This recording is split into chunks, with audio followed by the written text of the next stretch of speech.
even know what episode this is. Oh, I started recording. 12. 11? 12? 12.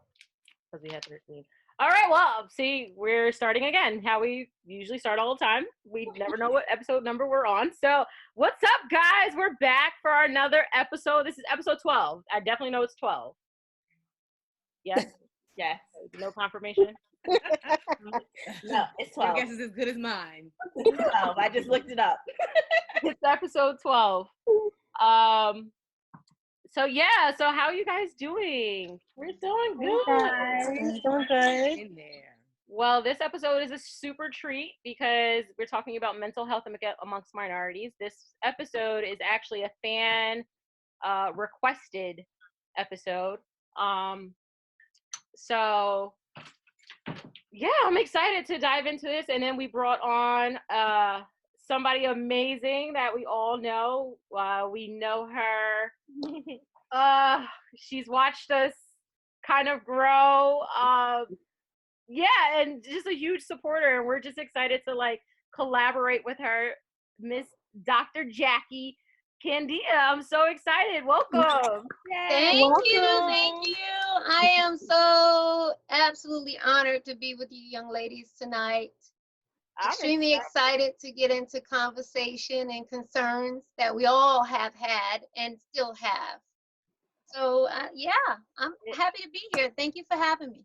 Absolutely. It is such a good time to have it, especially for now, especially in the times that we're living in. So that is a super blessing. So we're going to open up how we always open up. And then we'll introduce some more of Dr. Jackie when we get ready to get into our conversation, and we'll get into her bio and all that other good stuff. But so we're going to talk about these health checks. What's going on? We're still in quarantine, kind of, sort of, not really. I don't know. We're just limbo, weird. Some of us aren't. Yes, something's happening. I just know that. And I just know that people are definitely not adhering to any of these quarantine rules. None whatsoever. I don't know if it's the weather. Just people just don't care. People are tired of being inside, I guess. Yeah. I don't know. Yeah. They are definitely tired of being inside. And that weather is breaking. Definitely. They're like, get me out of here. Mm-hmm. I'm a little upset with this weather because, it's 80 degrees and it's gonna be 60. Then it was hailing the other day, so right. I'm a little upset. I'm a little upset with the weather right now because I don't know whether to change our closet over or not to. Yeah, just leave the closet. Weather.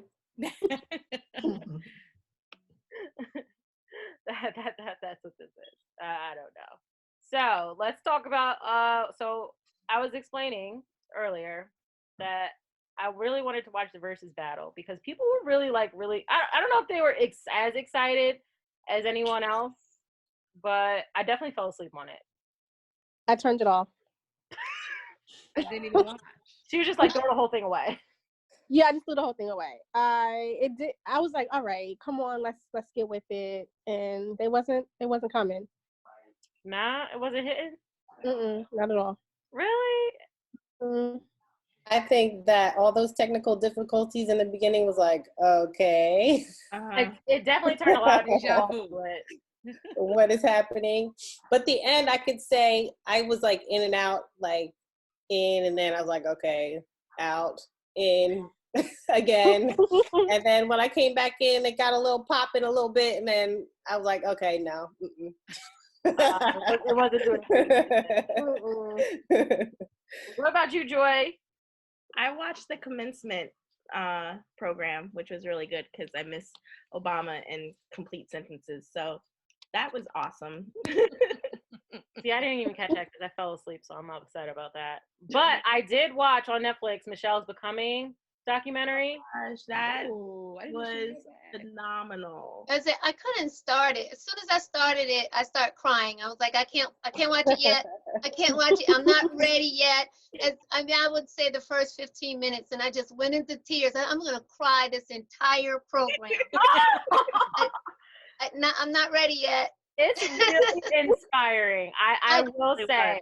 I love her. Yeah. I do too. And it made me love her even more. And I'm just what happened these last 4 years? I'm so thoroughly I'm the same way as you. I was about to start crying, and I was like, I don't want this to end. But at the same time, I'm like, I miss the Obama Yeah, so much. I love her. She's such an inspiring woman, so courageous and so supportive, and she's a hands-on woman in Yes. every area of her life, in every stage of her life. So as soon as I started watching it and she's listening to her inspirational music in the car, I was like, I can't watch it. Nope, can't. I'll get back to it. But she's one that I've read both her books. I've been following her for a long time.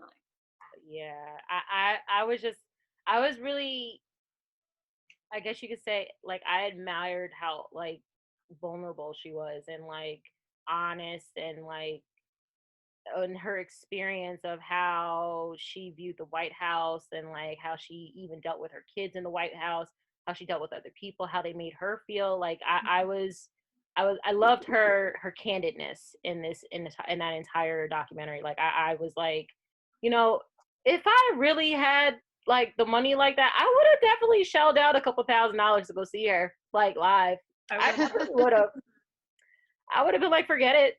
You know, stuff's just not gonna get paid. I need to go see her. Like, I'll handle this when I get back home. I'll just handle it when I figure it out. You know what I mean? Like, You only live once.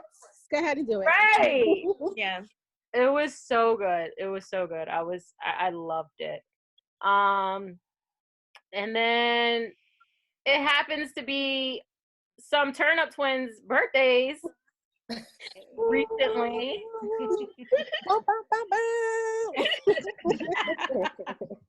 we need Daryl and his Right. Oh my gosh. So there's a story to this whole thing. It was quite the story. And Miss Leah here decided she was going to try to get her turnip twin Noelle by surprising her for her birthday with, like, you know, like a car parade like everybody else has been doing. It was a great idea. And she was like super gung-ho for it, because she's like, guess who's not in this chat room? Like, what's going on right now? So, you know, she's going throughout the week trying to make these plans, and it's great. Like, they're great plans. So, little beknownst to her, we had, me, Joy, Amber, and Miriam had our own chat.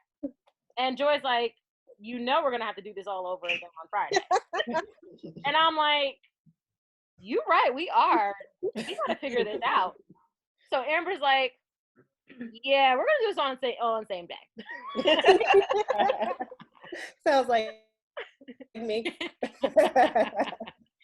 So it was super funny. And then, like, just throughout the day, like, trying to figure out who's texting in what chat was Yeah. the hardest thing Double check. in the entire world, because we're sitting here trying to surprise one person to surprise another person, and I'm just sitting here like, I can't even text in the Misperceptions chat room because that's just too many chat rooms. I can't do it, because you're really gonna be confused. So long and behold, after that, we finally get to, like, surprise day, and it was probably the funniest surprise I have ever It was seen great. in my life. It was amazing. It was, and we sure was surprised. Yes. Noelle was late to her own surprise. Yes. And I'm like, Noelle, you know, I'm here. She's like, well, I'm a drive up. I'm like, you're gonna drive up? I'm Well, like, first, after we waited 15 minutes at the door for her, yes, drive up. yes, for her to drive up. yes. Then when she drives up, we're all hiding behind, like, random cars With balloons, and all the stuff, like the whole shebang, Dr. Jackie. Let me tell you something. These two were so far into conversation. We're legitimately walking down a hill to her, and she does not see us.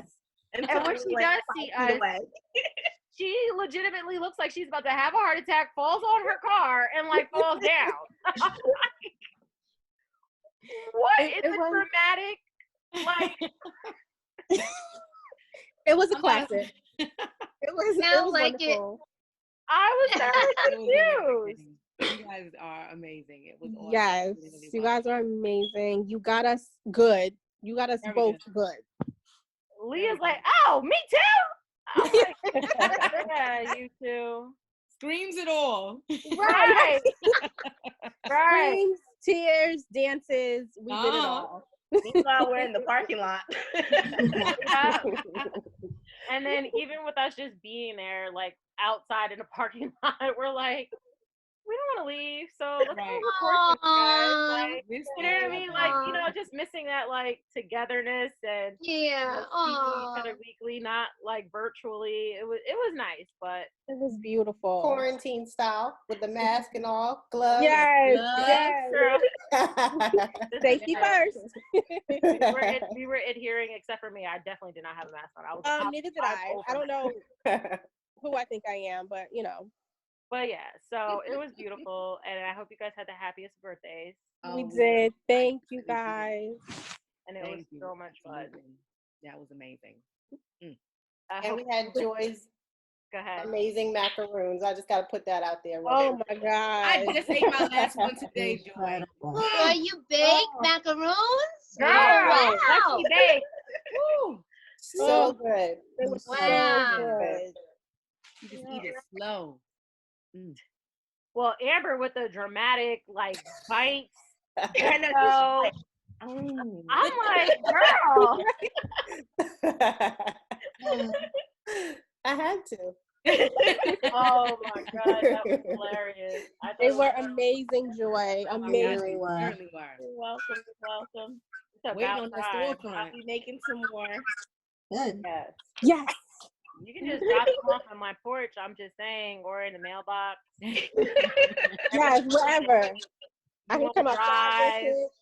You just happen to have some in your car. I have no problem with that. I can meet you halfway, you know. It was That works. mm-hmm. I'll work on it. Don't worry. Curb pickup, right? Oh, put up Yeah. curbside. Oh, see, Dr. Jackie's on something. See, Curbside. See, I'm telling you. I'm telling you. You be knowing. So, anything else, guys? Any more update checks, quarantine checks? No. No, just work. Work. I'm trying to figure out what juice I'm gonna make for tomorrow. That's about it. Oh, I've been doing infusing water. Oh, come on, Joy. my sister's been infusing water. I still have yet to have some.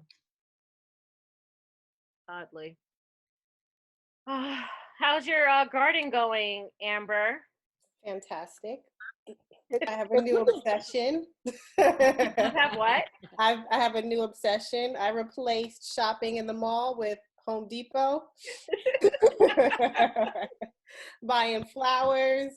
I almost bought a whole palm tree, but then I was like, in the wintertime, where in my house am I gonna fit this palm tree? I don't know.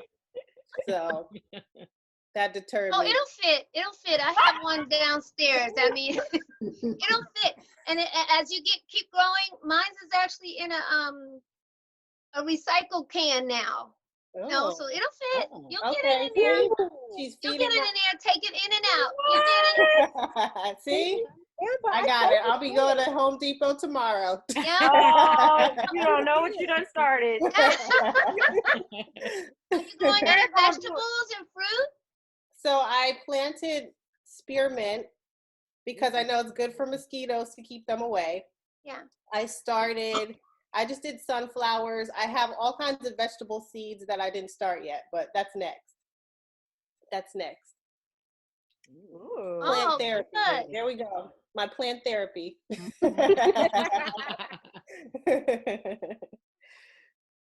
Keep us posted. My I will. sister's been on it too. She bought a fern today, and I was like, she was like screaming at Whole Foods, and I'm like, what is wrong with you? Like, I've been wanting to buy a fern, and I finally found it. I'm like, okay, I was looking for ferns too, actually, but they were all dying where I went. So Well, Whole Foods got some really nice ferns apparently. So if you wanted to take a drive, I might take a drive. Leah's been buying some plants too. Yes. Leah. One of my birthday gifts was the money tree plant, which I was looking for. So I'm so excited about that. that's Yeah. awesome. And That's I've nice. been looking at the string of pearls, I think it's called. Yeah, It looks that's the so one he pretty. said. So let me just see how I do with what I have. I have bamboo. So let me just see how this goes. And then I'll keep you guys posted. I'm telling you, this Fine whole tune to farmers make market leaves that we down. got is really about to be popping. So I know. I know. Fresh fruit and cake. and juice Hey, And and juice, vegetables, juice and vegetables. vegetables. like it's a whole thing, Dr. Jackie. I'm telling you. It's a Oh whole wow, thing. that's exciting. It's a whole thing. 30, exciting, and get to know the earth and enjoy your pickings.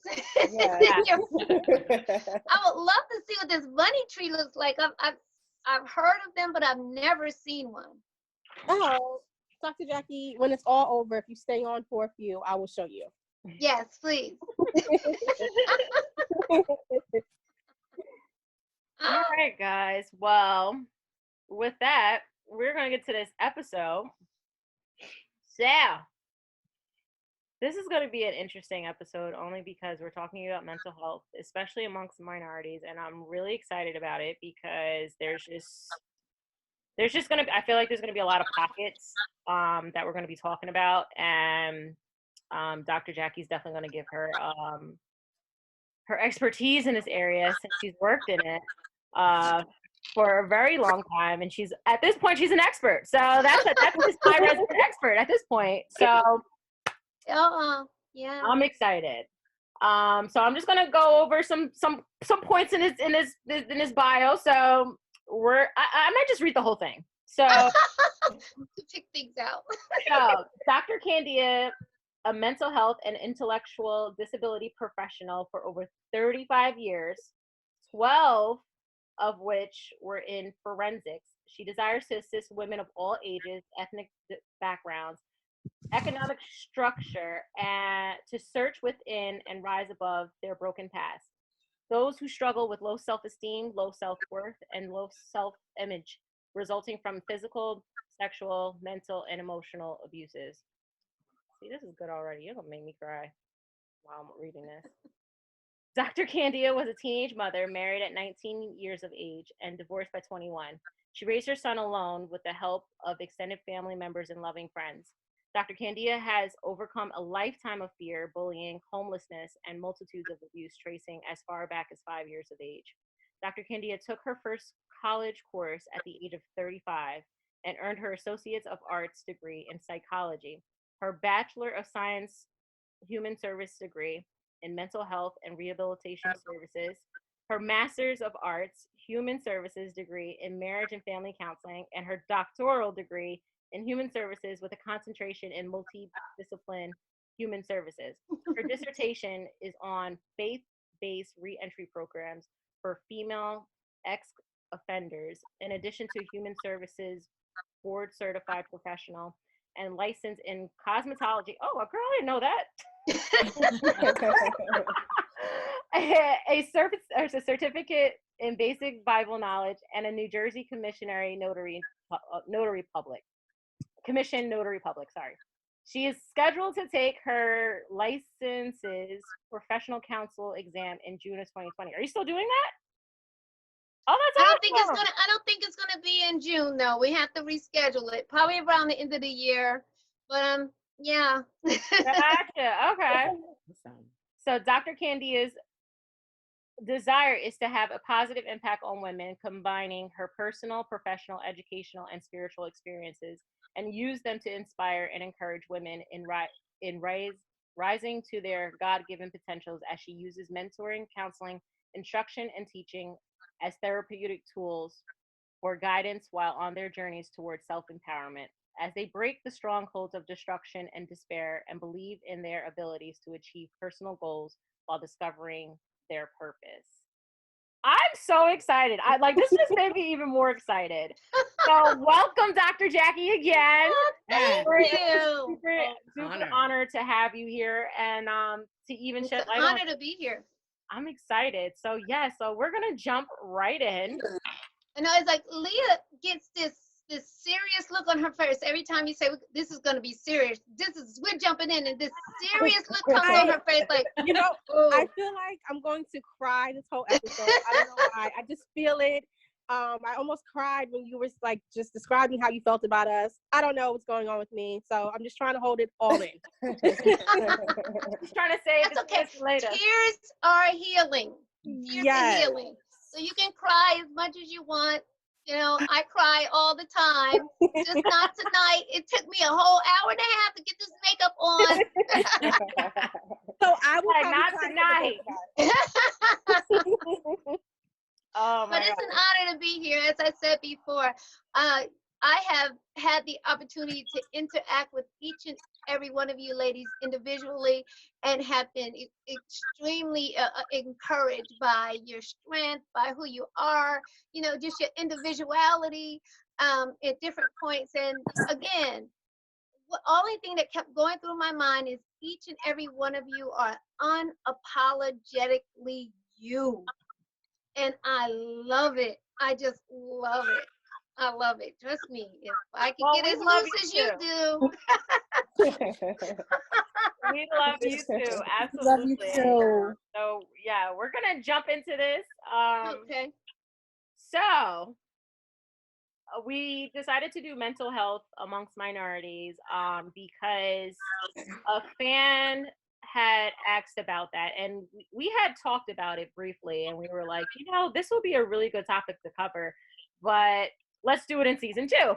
Well, it was for season 2, and I know that it's Mental Health Awareness Month, if I'm not mistaken, so it's like kind of the perfect time. And then on top of that, now that we're in quarantine world, mental health has been really on the forefront for a lot of people now, and not just minorities. But I feel like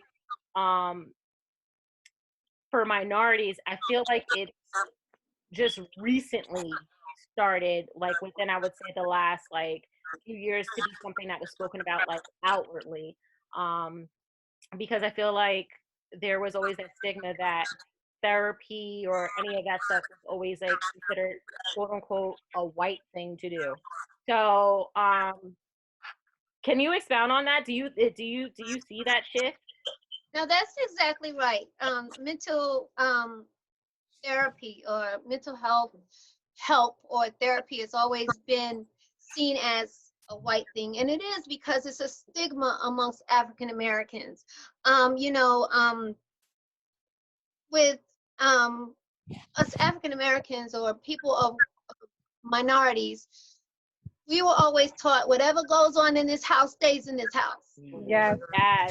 Okay, is that right? Yep, absolutely. And, right. So whatever's said in this house stays in this house. Yep. Okay. So yep. So anytime that whatever is going on in your house, what's going on in your mind or your physical house or your mental house, when it goes out, all of a sudden you start to feel like you're being judged. Especially amongst the minorities, we're always feeling like we're judged anyway. We're judged about one thing or another. You have to be the hardest. You have to work more. You have to push harder. In anything that appears to be a handicap to society, we've always had to work harder. So now here it is, we're going to be judged because, we're saying that we need some help in our mind. Well, how dare you? We have our ancestors, those before us, to say, how dare you feel like you can't handle this, or right. Don't take this outside. So it definitely is it's a stigma. Not wanting to be one of those people. Right. I'm not one of those people. Right. And I feel like also that like I I know me being of like Caribbean descent, it's like really like hammered in our heads, like you don't know how to handle that girl, like, like Yes. and you're forced to like keep it in and like figure it out internally instead of like being able to go even sometimes amongst your friends to even say like I'm not okay, let alone go seek out a therapist at that. I know that's been my I guess you could say my experience with it being of, I guess you could say Caribbean descent because they don't talk about nothing. It's yeah, it is, and it's definitely with minorities. Therapy is it's almost taboo. How Mm-hmm. dare you go out and see this white man? Because originally, people of culture, they felt that therapy was created by the white man for the white man. No. And if you think of it, all of your therapists that you talk about, the Freuds and the Thompson, they were all white. They all, a lot of them did their study on animals and children, all white. It took a long time for the school system to realize that what is it, the test that they were giving the children was definitely it was biased. Some kids, some of the questions, African Americans never even knew. These kids could not pass these exams because like this doesn't happen in my neighborhood. I don't put my cup on a saucer. I put my cup on a table. So I'm gonna fail that, and they failed that question. And for the longest, those exams said, do you put your cup on the saucer, the table, or plate? And the African American kids would say the table. Right. So it was almost like was it almost like kind of like etiquette kind of things, like things that they knew that I guess you could say Black people didn't do? I don't know if it was set up, if it's set up just like therapy. I really don't believe that it's set up for African Americans to fail, just like therapists. I didn't feel it's set up for most of us to not go to a therapist, but throughout the years, we don't go outside of the family. We don't. Your house, if I haven't been in your house, I don't know how it's operating on the inside. So if all of my friends and everyone in my neighborhood operate the same way, and I'm going to create an exam or some type of test for the whole world from my little scope. And that's a lot of how the exams were set up, a lot of how therapy was set up, a lot of how a lot of people feel about therapy. It's like this is not us, as you said, from a Caribbean family. I'm much older than all of you, right? And I was raised by my grandmother, and there were things that I would question in my household.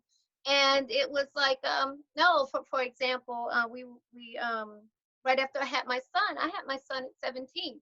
So right after I had my son, I went through a little postpartum depression. I didn't know that's what it was at that time, but I went through it. I didn't know. So I was crying. I couldn't handle him. I didn't know what was going on. And my grandmother would say, "What's wrong with you? I have 5. You only have the 1. You can't." And you know what? Very true. So what we had to do? We had to shake it off. But throughout the years, that's still some things you still want to be able to handle. Not everyone can shake it off, and then that depression turned into something else. So it's definitely taboo in the African American and the minority families. I wouldn't say African American. I would say minorities because therapists and counselors are cross-trained, and from other cultures, I'm finding out they're still not open to therapy. Wow. And a lot of the Asian cultures, no. So they're still struggling, and also working in the system. There was a lot of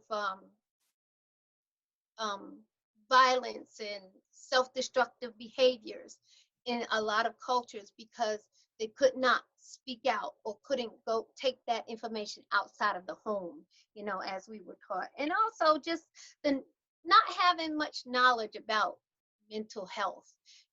Depression is mental health. It's a mental issue. Right. Anxiety.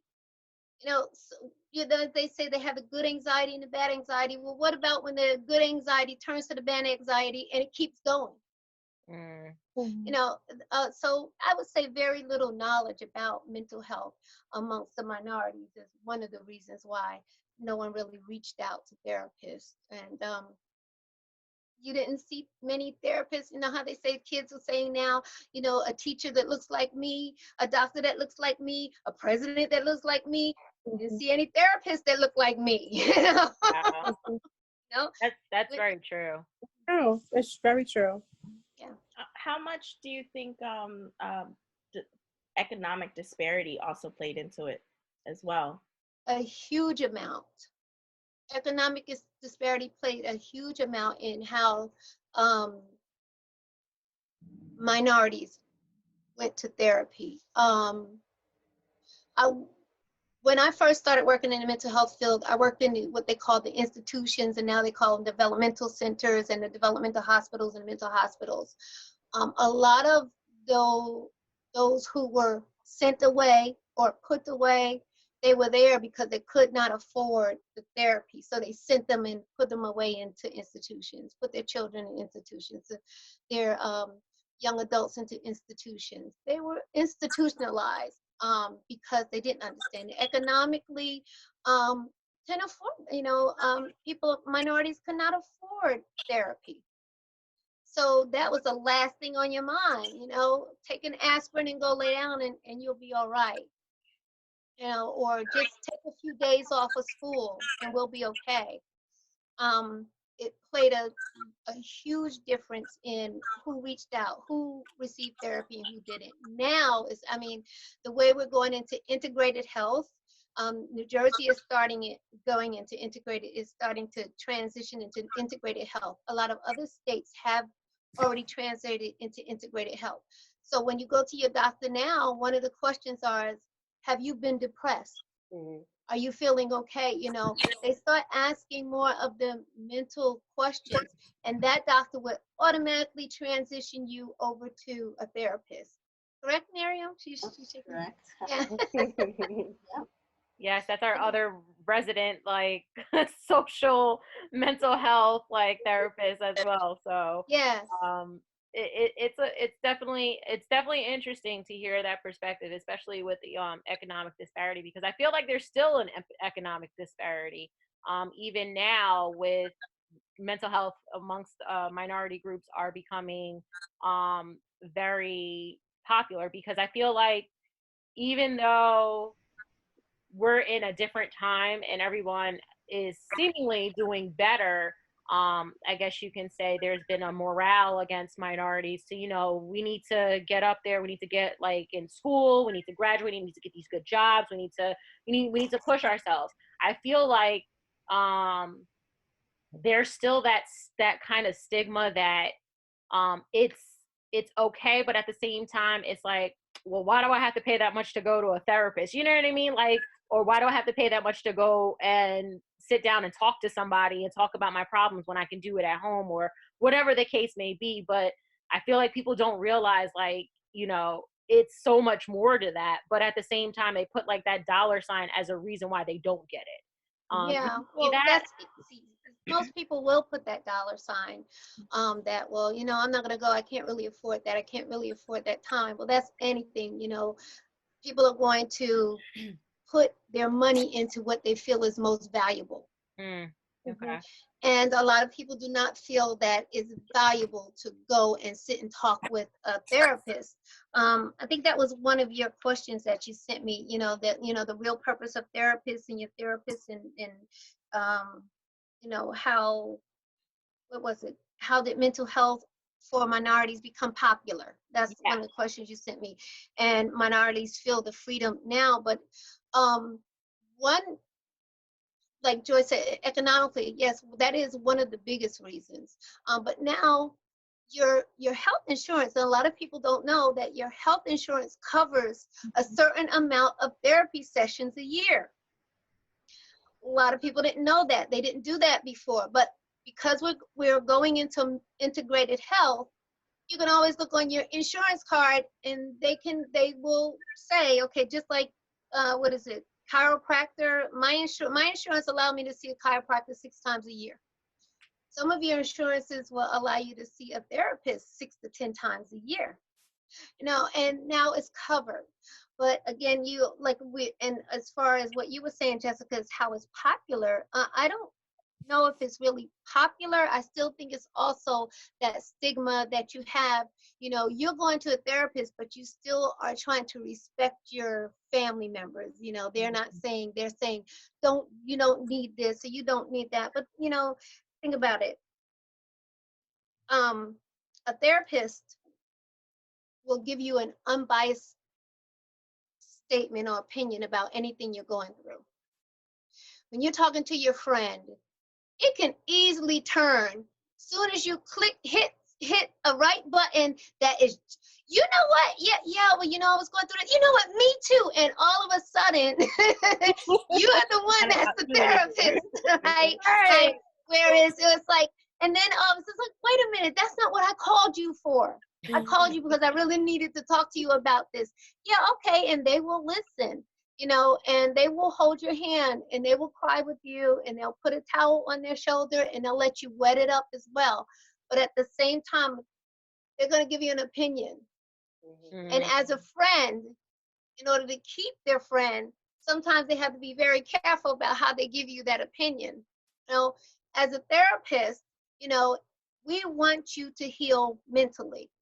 I'm going to tell you the truth.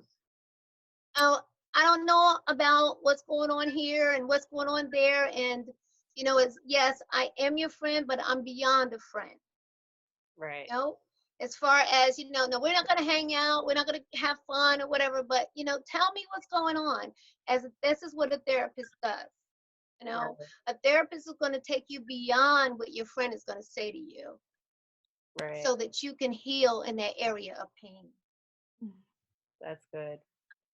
So another question that I had, I know for me, I feel like because I listen to the Breakfast Club most mornings, I feel like Charlemagne the God always talks about mental health. Like he's like a very huge advocate for it. So that's why I was like, I wonder if what he's saying is actually starting to translate off when he's off air, like to people, and like if it's becoming like a thing now for people. Have you seen an influx of minorities seeking therapy? It's been for the past few years. And I truly believe it has to do with your level of education. Okay. And to be honest, one thing about me is I'm a late bloomer. So as you said, as you see, I didn't go to college until I was 32. So I've had all of these frontline experiences about learning and wanting to know the therapy and getting it from secondhand, third hand, fourth hand people. And I found that when I began to evolve, when I began to develop, I found that society is evolving more, especially in minorities. We're evolving more and being more open to anything. I mean, cross culture dating. Mm-hmm. I still have family members that will say to me, well, dating a person outside of your ethnic background, that's just the forbidden fruit. And I was sitting there going, what? What are you talking about? And they really, really mean it. Right. They're serious about what they're saying. So I truly believe, especially when it comes to youth, as the younger generation is so willing to outreach more so than the older generation. As I said, what says in this house, stay in this house. The younger generation is not like that anymore. They're like, I will kick that door down to find out what's on the other side. Well, I might get my face punched, but I'm gonna kick that door down, and I want to know what's on the other side. And what's happening is that the generations more, and that's why it's beyond and or forward. They're more educated on it's okay to talk. It's okay to talk, go to therapy. It's okay to talk. And sometimes they talk a little bit, a lot. They're like, Wow, they let it all out. You think, really, really, this is, and you can see the generation above them, especially if you're in a family or a group uh, session, especially in a family session, and the younger people are going and going and going, and you can see the parents getting angry. It's like, oh, yo, we already talked, we weren't supposed to talk about this when we got. So it That is seems to me hilarious. that the younger generation are becoming freer and freer and freer and more open to, you know what, I really want to be a whole person. You know, Wow. I don't want to be locked in a box of I can't go, can't do.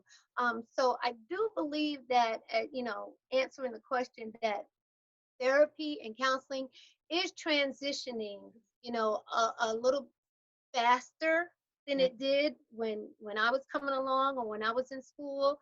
It seemed like I never received any counseling until I went to graduate school, and I went to Liberty University. And the blessing about the blessing about Liberty, as a counselor, you were required to be counseled. So every Wow. semester, if you were training to be a counselor, you had to have counseling. So I didn't even have counseling until I went to graduate school. And I realized even how much more important it is to actually, you know, have counseling. So it is transitioning into our culture, into the minority culture, just into the, I truly believe it's just the generation. It's the generations are now, as you said, Jessica, I don't have to push to be the best anymore, because the more you push me, the higher my anxiety gets. And now I'm really developing a mental illness that I can't talk about because I'm trying to be the best. You know, Right. so it just is such a, it's a snowball effect of you're trying to climb high, but at the same time you're snowballing mentally because you're trying to climb high and you're being pushed to climb high, but yet still you're mentally, the only thing is to succeed, and at the same time you have all this pain going on inside that you can't understand that, or you want to get out and no one's really allowing. So yeah, as you said, I really do that. Therapy and counseling amongst the minorities are transitioning. And going back to what Joy said, is because it's more affordable. Basically, it's almost free to people now. Right. You That's know, awesome. so it's like, hey, my insurance covers it, my Medicaid covers it. Like, yeah, I want therapy. If this says I can have it, I want it. Right. You know, so thank God for the medical field that said, look, we can't do it all. You know, you Right. cannot go to a foot doctor and ask him and say, my eye, something's going on with my eye. And he's going to look at you like, can't help you. And by the way, Miriam, you can jump in whenever you need to like comment Yes. about this, because you're in the field just as much. So No, I definitely agree feel with free. Dr. Jackie. Actually, I'm an Egyptian and I speak Arabic. So, and I'm the only Egyptian therapist within the whole, pretty much all Central Jersey. Come So, on, Miriam. Yes, Miriam. so anytime there's a child or a youth or a family that needs therapy, they call me. And I was shocked. I was shocked when I first started. I'm young, so I haven't been doing this for a long time, but I was shocked when I started how many families actually were willing to do therapy. So I agree with you on everything. And, you know, I asked myself, like, so why are they doing it? Because I know it's taboo, and for Egyptians too, very taboo. Just like you said, everything that happens in the home stays in the home, you know. And I know, like, with a lot of my families, you know, like if I'm working with a whole family, they'll tell each other, like, don't tell that person, don't do that. And I have to work with them on, like, you know, it's okay, you know, you can find things, you know, it's always good to learn boundaries, that's good for everybody, but at the same time there are things that are okay to express, okay to talk to people. If your kid wants to talk to their friend, they should have some freedom to be able to do that. And they'll take it from me because they know I lived that same life. I know that culture. I'm not speaking out of, like, they like to say Americans. I'm not speaking like a quote unquote American. That is funny. Yeah, and there, you know, there's a big difference, and to understand that in cultural competency, it's very important too. Right. And if you guys also have questions too, feel free to like hop in. But my next question, actually going along with culture and like the disparities as well, do you see like a disparity between men and women like that are willing to like either be in therapy or you utilize it, or because I feel like with culture, I feel like I in my experience or what my to my knowledge of it, I know like for you, Miriam, like in the Egyptian Muslim culture, women aren't allowed to talk about these things. Like it's all like men. I feel like it's the same way in like the Jewish culture as well. So do you guys see that disparity between the sexes? Yeah, yeah, you do. You the funny thing, right? In what I found when in family therapy are the men full force. They're ready to go. The women were more abusive, more of they shut down. They don't want to talk about it. They don't want to do the homework. They don't want to do the interacting. But the men would seem like they would, and these are African American men. And I was very surprised to see how full force they were with saving their marriage, saving their relationship, whatever it is I need to say, whatever it is I need to do, and children. Of course, the children are, and you give a child an audience, they're going to tell you whatever it is that you need to know. And at that time, you are their captive audience. So they're going to tell it all. They're going to tell it all. But I've been surprised to find that there have been much more men coming to therapy when it comes to family.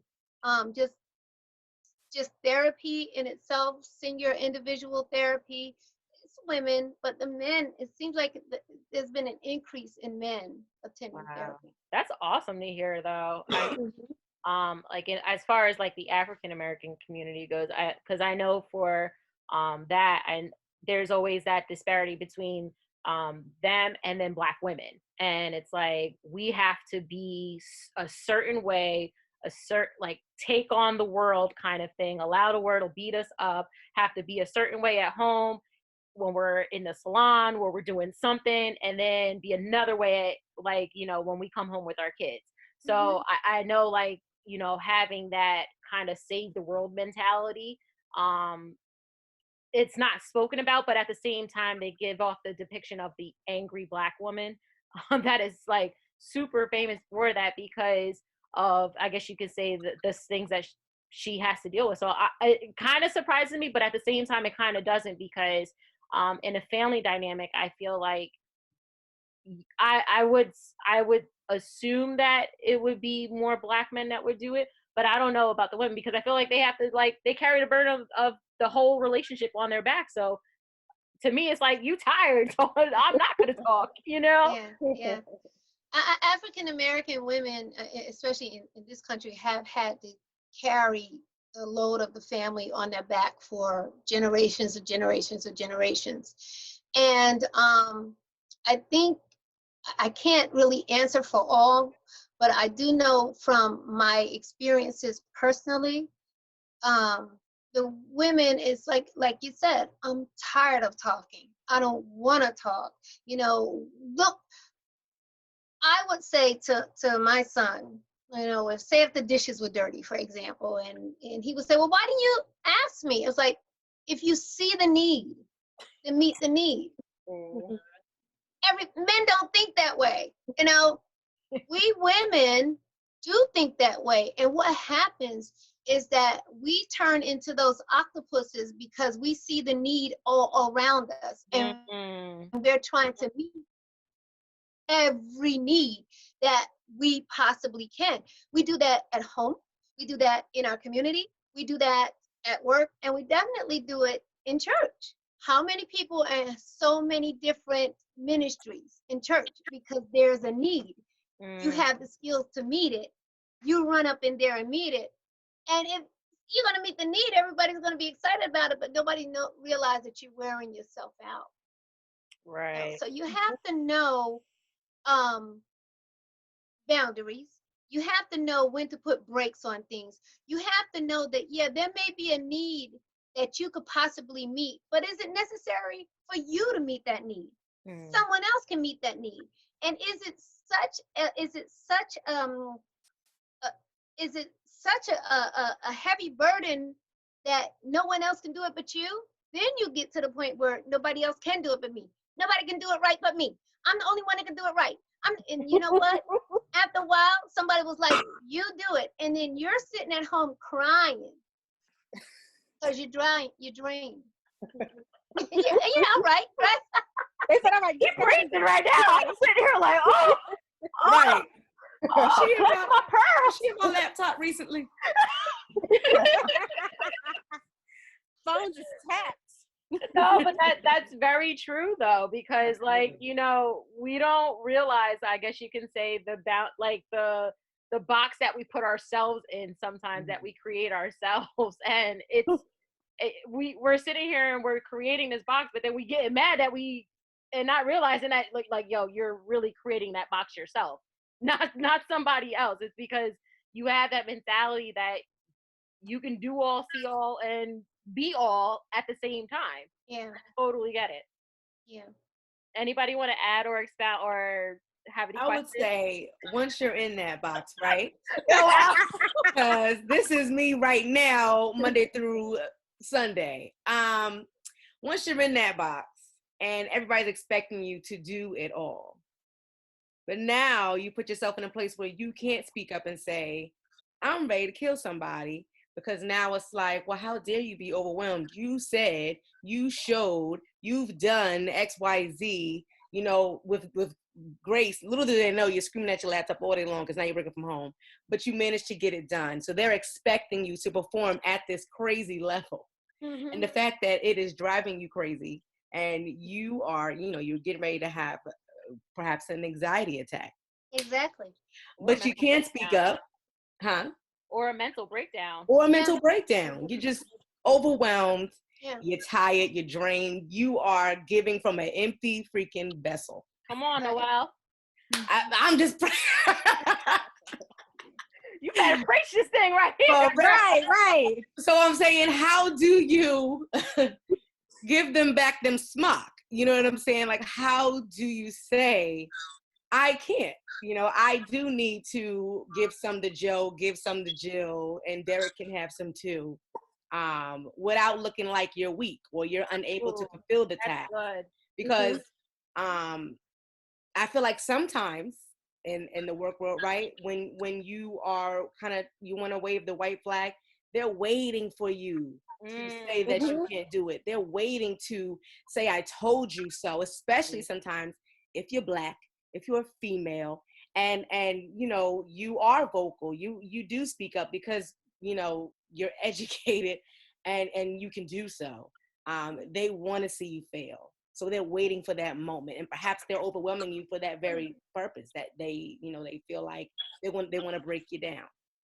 So how do I you said all that to say, or manage that? Is that what your question is? how do you say no? Just say no. Just say no. You know, and you know, that takes us back to the beginning of our I'm sorry. Her dog. Close the dog inside. He went and got some toast. The dog? Toast I threw in the trash. He went and got it. They make dog toast now. I know they make dog bacon, but he came in here and looked at me like, hey, look what I got. People have him a snack. I just closed him in here with me. He's not going nowhere. But that's just it. You say no. And this is what happened, you know, this is like the first question. As counseling a white thing, you know, why was it a white thing and not a Black thing? It's because of the stigma, because of judgment.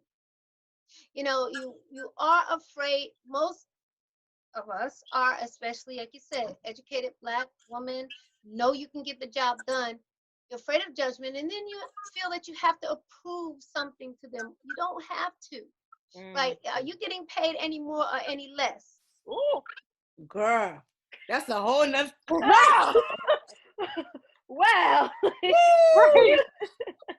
you just popped that bubble real quick. Like, wait, hold up. So with that, okay, is that you have, I'm not going to say because none of us arrive. We only arrive when we enter into heaven, right? But you have made it to a point where, one, they've hired you for what you can do, not for what you have to prove. You've already proven yourself by getting hired. No.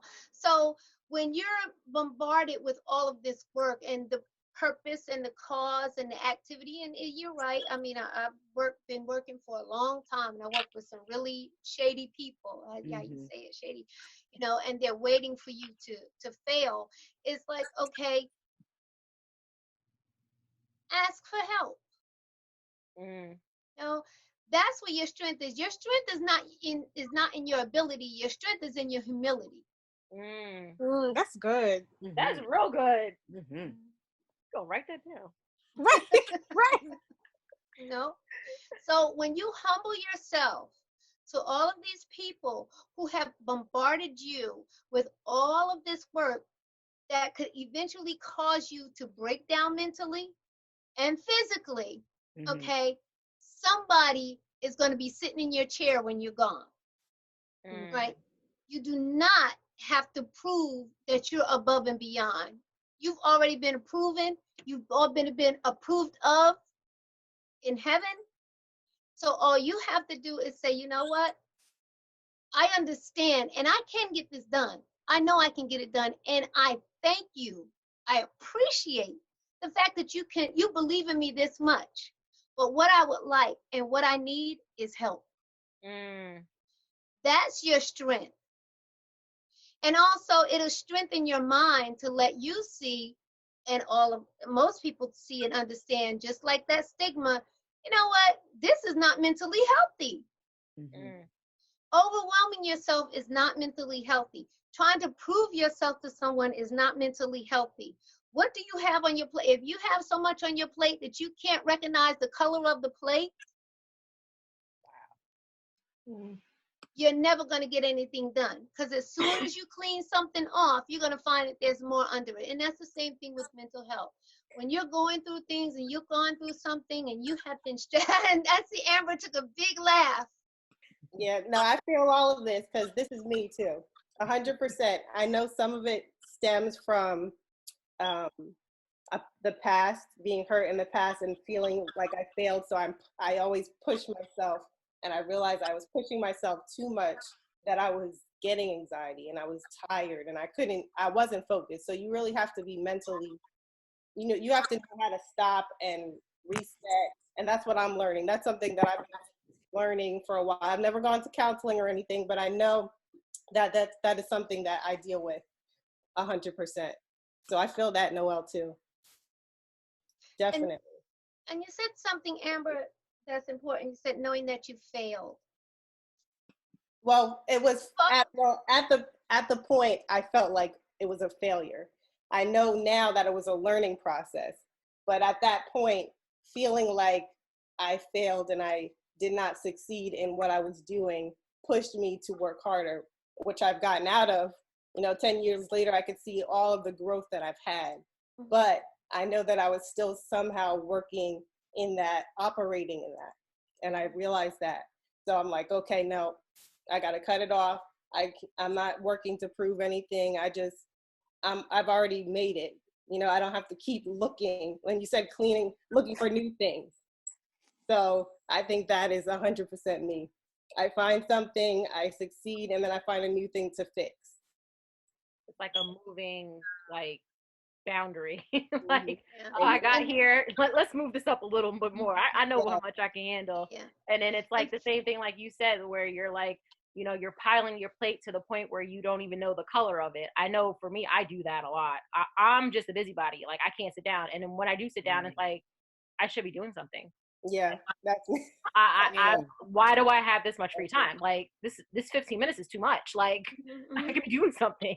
So I'm the same way, and you can take that energy and use it as therapy. Like Amber's doing gardening, and I'm the same way. Trust me.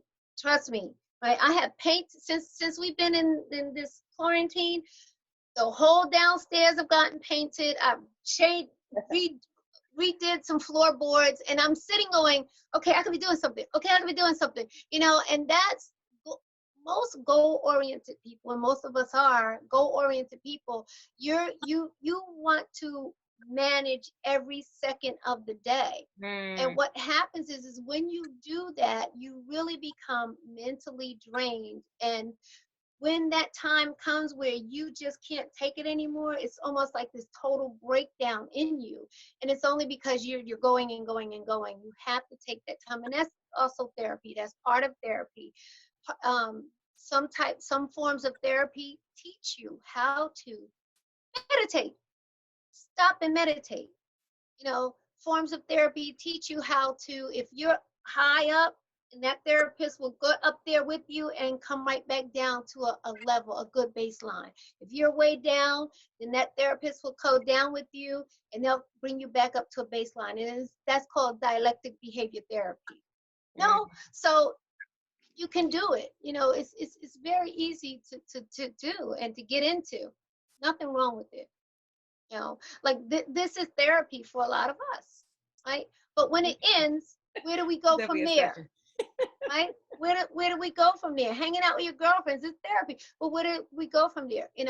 I myself, even myself, when I am struggling with some things, I have someone that I go to that holds me accountable. Right?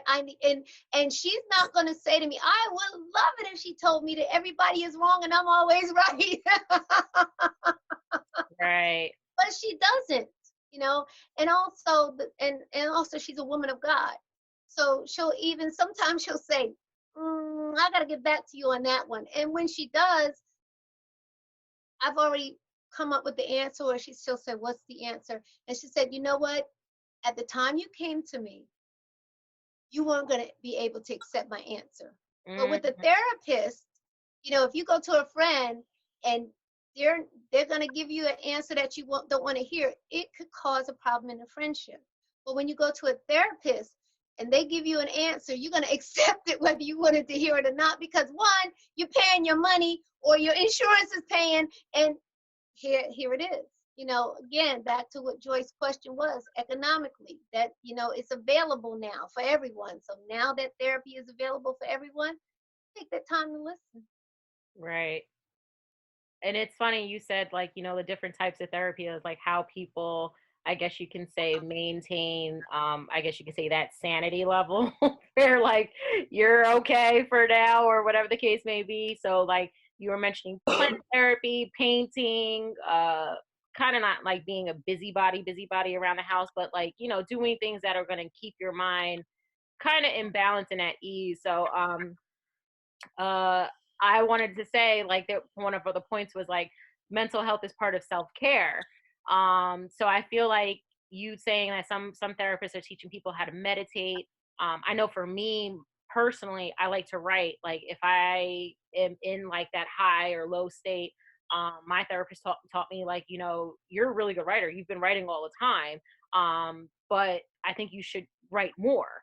And journal. Yeah, journaling almost. So I know, like, those are like other different ways, I guess you can say, of like self-care in the mental health realm. Is there any other ways for some people or that you guys teach? Yeah. Well, the one thing, journaling is a big thing. I just had a young lady that I was I had in therapy. It was like unofficial therapy, right? Because I didn't charge her, but we met every week, and she never journaled, and she had just graduated college, and she said, I don't even know what that is. And now, as a matter of fact, I haven't even heard from her in about 4 months. And then I heard her, she said, I'm still journaling. I went 5, 6, 7, 8 pages one night. I said, great. The other biggest thing that a lot of adults are doing now, and a lot of therapists are saying, coloring. Yes. Coloring is a huge comeback in therapy. And my godmother is 75 years old. She went to a retreat, and the therapist there handed out the with all the different pieces of coloring, and they gave them coloring pencils. And she said, I have a coloring book now. I went and got my own. And it's very therapeutic. So coloring is coming back for therapy. I would say music, but one of the reasons why I wouldn't say music really, unless you're listening to music that has absolutely no word. Like I like elevator music. I love the classical music. I absolutely love it. In order for me to think clearly or get anything done, I blast it all through the house. Only because you start listening to music with words, especially your jam, come on, right? Everything goes out the window and you start jamming. We're all women of God, right? So, and you know that I love worship. So the one thing that I can say to you, listen to some worship music. Let the worship music pray for you. Prayer, right? And I know that was also another one of your questions that I'm going to have that as a segue into one of your questions. Oh, yeah. About therapists versus pastors. Okay, yes, definitely. Prayer for those of us who know and understand and like to pray. You know, what do you do when you can't pray, right? Because your mind is going this way. It's like, Lord, if I can just put my hand here, you know, worship music. Let the music pray for you. Honestly, me and you see me act out on platforms sometimes. Most of the time I had to put myself together, you know. But worship, I think Noelle and I, one time there was worship and I sat next to her. I think her arm was sore. I was like, girl, come on, girl. I loved every minute. So me, worship, I'm gonna tell you what else. Dance. I love to dance. Yes. Dancing helps me. I love soca. I love salsa. I love merengue. You can't, don't listen. Don't get me someplace where I can move these hips. Yes. I will move you out the way with these hips, okay? Yes. That open up. Dr. Jackie, come on. And you know, I love to dance. I love to dance. And so if I just really want to like really get some stress off, I would put me on some Caribbean music, some hot soca music, and I just be going, and the hip be going, and this be going. I take soca classes when I did, but and salsa classes. I love to dance. So between worship and dance, that's why I be all over the place. That is so funny you said that, because like it reminded me of that movie Napoli Ever After with Sanaa Lathan. And like later in like the movie where like she cut her hair, like she went natural and all that other good stuff, there's like this part of the movie where like she just puts on music and she just starts like just moving like she's a dead person, and then she just starts dancing out of nowhere because like, you know, I don't know if it was like her day was bad or something was going wrong that day, but like it just reminded me of that and like how freeing she felt like in this space in the realm of like dancing in that moment. And then she was interrupted by like her ex, but you know, that part like really stood out to me. And then when you just said that, I was like, that reminds me of that part. Like that's insane. That's so cool. Whatever outlet you awesome. Have, yeah, because some people are athletes. I'm not an athlete. You know, whatever outlet you have, gardening. You know, now gardening also helps me. I have flower beds. I go pull up weeds and whatnot, and that can whatever can get you to focus, and then you can think clearly in whatever the situation was, whatever outlet you can use. Play basketball, ride a bike.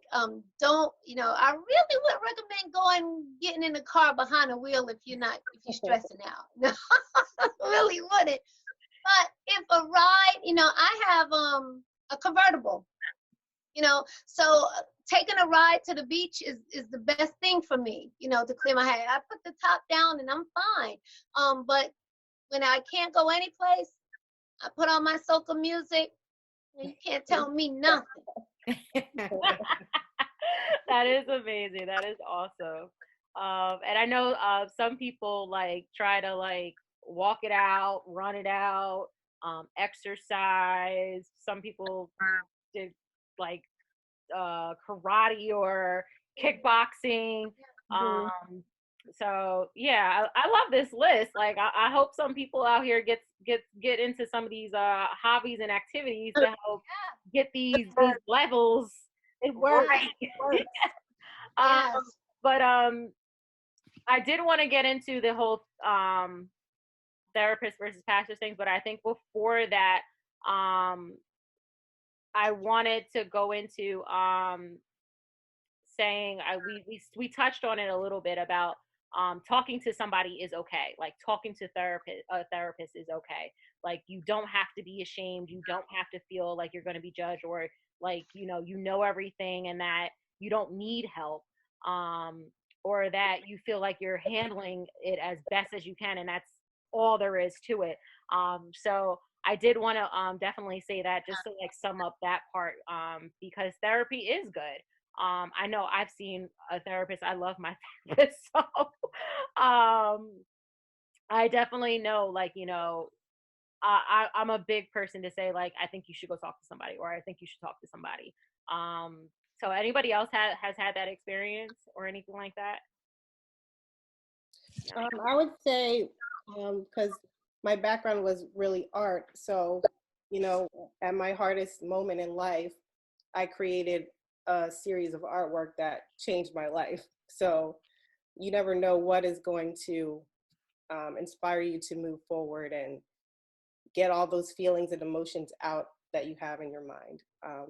And I know, like, it's crazy how it's not as popular as it could be, because I'm also a teacher, so I work with early education, and I can see I work with children who have different mental issues or have dealt with behaviors and dealt with trauma. So you can see how much it affects them just learning. They can't even focus with learning before. You have to get through all of that stuff first. So it's crazy how people don't see how important it is. Right. Or taking the time to like do that self-care. Yeah, and do it. And just like, do it, no matter what the price is. Well, I wouldn't say what the price is, because sometimes that does matter to people, but doing, it's almost like, to me, it's like an investment. Like if you're not going to invest in yourself, then what are you going to invest in? But yeah, go ahead, finish, Dr. Jackie. I'm so sorry to cut you off. No, I'm sorry to cut you off. She's absolutely right. Is that unfortunately, no one will, people, not no one, but people still do not see the importance of going to a therapist. The fortunate part, again, is what a lot of people just did not know, is that mental health is part of, the integrated health now. And New Jersey is going more into the integrated health, where mental health, everyone can afford it. Anybody can afford it. Everybody can afford it. There are clinics that you can go into, even if you're homeless. The homeless shelters are connected to mental health clinics that you can go into and receive mental health. So it's available. I think also that's where the disparity was for a lot of minorities. That wasn't available. And when it was, I myself, when I had struggles in school when I was in grammar school. I couldn't focus. I didn't focus, so I was slower than everyone else. I just couldn't focus.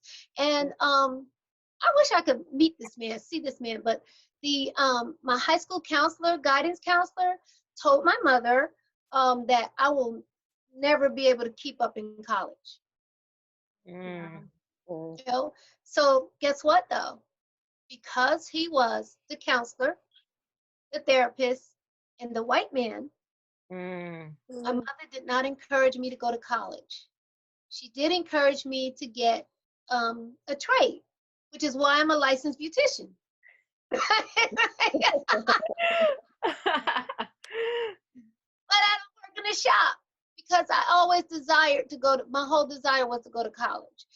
So here it is. I had the professional white man in front of me and my mother. And my mother was, she just had a high school diploma, so this man told her how I should live in the future. And for many, many, many, many, many years, I did just that. We took his word. I took her. That's my mother. My mother is saying what she said. So yeah, the disparities therapy is extremely important. You do need to talk to someone. So yeah, I don't know. I don't know if I was on the same track there, but yeah, I get you. That's amazing, because you know what, because of that, it set not only you but like a lot of people on that track where they felt like they couldn't get ahead. And I feel like that's kind of like you're kind of describing like the white man, like a lot of us minorities like to call it, like the white man that keeps keeping us down and all this other stuff.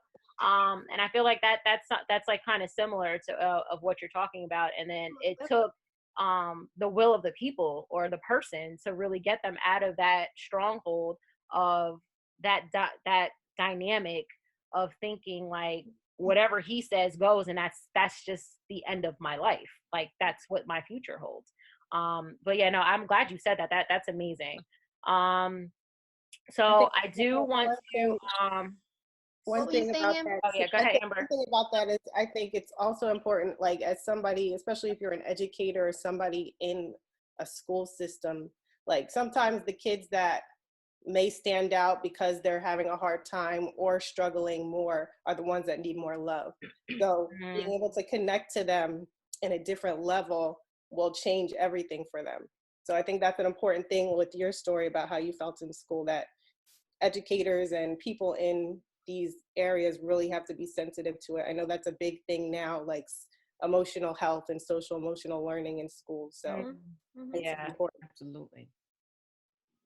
And I think that's like it, I know like for some people, and it's funny you brought that up because like I know for in my school district, like they push that on parent teacher night. They're like, all right guys, we're gonna show you how we come down from lunch and how we come down from gym or from recess, and like the little ball thing that goes in and out, and like and I appreciate it because it's like now my kid is kind of socialized to like knowing that this is okay, and not only that it's okay, but how to get herself down. Like she knows what she needs to do to like come down from when she's outside, like even at home, or when it's too much going on in the house and she needs to find like that centered place. Like I'm happy that they do that. And you're right, Amber, I was like, when they started doing that and showing the parents, I was just like, this is amazing. Like, but then other parents are like, we don't need this kumbaya session going on. Like, I need my kid to learn. You know what I mean? So I just find it very interesting how that came in. That's a major part of my day. We're doing self-regulation. We're doing art therapy because I have to add my art into my education stuff. We're doing planting.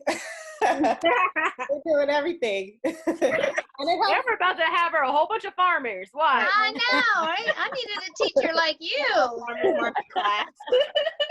Yep, I sent all my class sunflower seeds in the mail so they can plant for Mother's Day. Oh, that's so cute. Very nice. That's awesome. Okay. Go ahead. Sorry. All right. So I wanted to switch gears, and then I wanted to hit the point of for those of us who are believers or getting ready to go onto that spiritual journey or anything like that, this dynamic between therapists and pastors, because I feel like this is an interesting intermingling now, because now I feel like there are certain churches now that are incorporating mental health and therapists into their churches and their church systems, and I feel like there isn't, I don't want to say that there is a difference, but people are starting to like see that as like one, like, oh yeah, my therapist is my pastor, so therefore I don't need to go to, like, I guess you could say, a therapist outside of the church. So do you see that, or can you expound upon that? Because I feel like that idea is becoming more, I guess you could say, put out on the forefront now. And I feel like people don't understand the difference, because they automatically assume like my mental health is my spiritual health, and that's all the same. So can you guys like tackle that for us? Yeah. I was excited about that question. I'm telling you, it's so confusing because like I literally like watch like, you know, like just different media outlets and like social media, and it's like, no, this isn't really the same. Like I don't know where the intermingling came into play. Believe it or not, it's actually going backwards. Okay. This intermingling, and Mary's going, yep, this intermingling is not new. This is what I grew up with, right? For one, therapists, counselors, pastors, right? They complement each other if used the correct way, right? Mm. You do have some pastors who are licensed therapists, right? And at the same time, those pastors really need to know, they have to know what lane they're operating in when they're operating, and they have to stay in certain lanes at certain times, period. You know, therapists and pastors complement each other. One, for those of us that believers, and those any of us that know, we are triune being, mind, spirit, and body, correct? Right? Mm-hmm.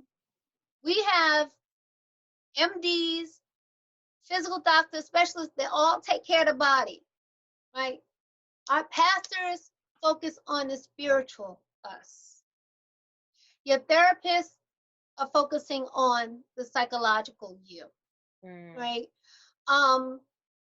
When you feed one more than the other, that's anything. When you isolate one part of your body and you work on it, so you got your arms that you can't lift up because you're sore, but you can walk around because you didn't work out your legs last week, you know what I'm saying?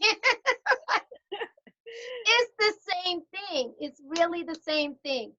What you're seeing is really, they're reverting, you know, because when I grew up, mind you, you know, in the African American culture, right? Again, from the beginning of the conversation, what goes on in his house stays in his house. You know, so when you had someone in a family that was an alcoholic, or somebody that had a child at a wedlock, or got pregnant at a teenage year, or, you know, was crying because, you know, your boyfriend took your virginity and now he's left you and all that, nobody went to a counselor. They took you to your pastor. The reason why they took you to your pastor is because your pastor has an oath to keep whatever is said into this office stays in this office. The pastors do have a limit. They're limited in the mental health field, unless they are a professional mental health person. That's all of us. If you ask me, you know, I'm a Christian who is a therapist, who's a counselor, there's certain things, and I went to Bible school, there's certain things that I can direct you to, and we could talk about spiritually and go into the Bible, and we can thumb through it and we can get it done. But I am not as skilled as a pastor when it comes to that word, and how to direct you into it, how to guide you into it, how to show you which way to go. It's the same thing with most pastors. Now, what's happening is, because people have always gone to their pastors for everything, some pastors really are not understanding, you know what, this is something that I don't need to be crossing, right? Because let's be really honest, okay? Someone who is a mental health professional can easily recognize when somebody is experiencing some type of self stimuli of they're going through like a psychotic moment, or they may have schizophrenia. Let's just put it out there. They may have schizophrenia. You can't not tell a person who has schizophrenia and is really struggling with some things to listen to the voice of the Holy Spirit. That's good. Okay. And it's not that it's wrong, but we do understand the voice of the Holy Spirit. But someone with schizophrenia, you can't tell them that because they can't decipher what's really happening in their head. Right? Some pastors can't understand that something is really going on in this person's head when you're talking to them. You know, they can see that something is going on, but they're going to address it according to their training. No. So when you have, and there are some churches that do have hired counselors and psychologists on staff or that are connected to their churches. When you have the pastor that has this type of sensitivity, they can easily direct you. Okay, you know what? This is who I need you to go. The pastor will understand this is about to go outside of my purview. You know, this conversation is about to go someplace where I may not be able to go. Again, you got to take it back to the beginning of this conversation. I don't want to be judged. I don't want to be seen as a failure, especially because I'm a pastor and I got to lead this sheep and I got to lead this flock, you know. But some pastors must recognize that, and some do recognize that, okay, this is outside of my purview and I really need you to talk to a licensed professional. Now, a good pastor will come out and say that to them. You know what? From what you're explaining to me and from our talks, I'm not going to say this to this person, but this is a person who I need to transition you to.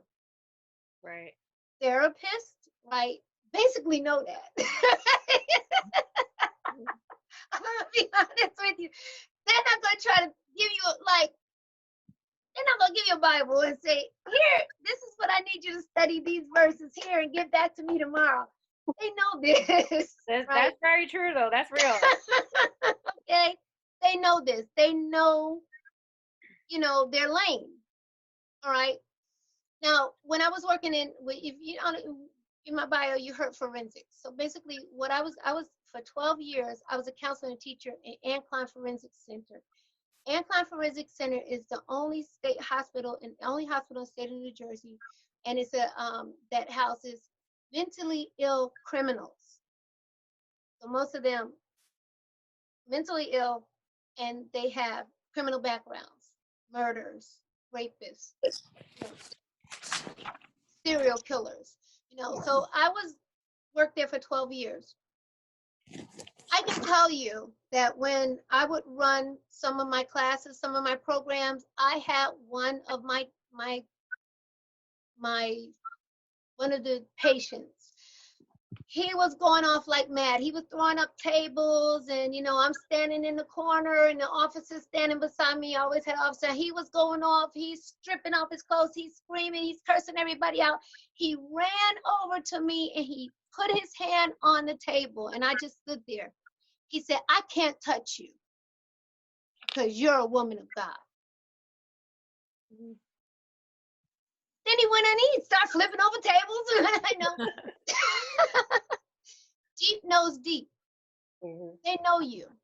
You know, most of the inmates that I dealt with that were locked up, they can quote the word better than I could. I walked in the room, I ran my group. Some of them would tell me, "Miss Jackie, I know you're a believer."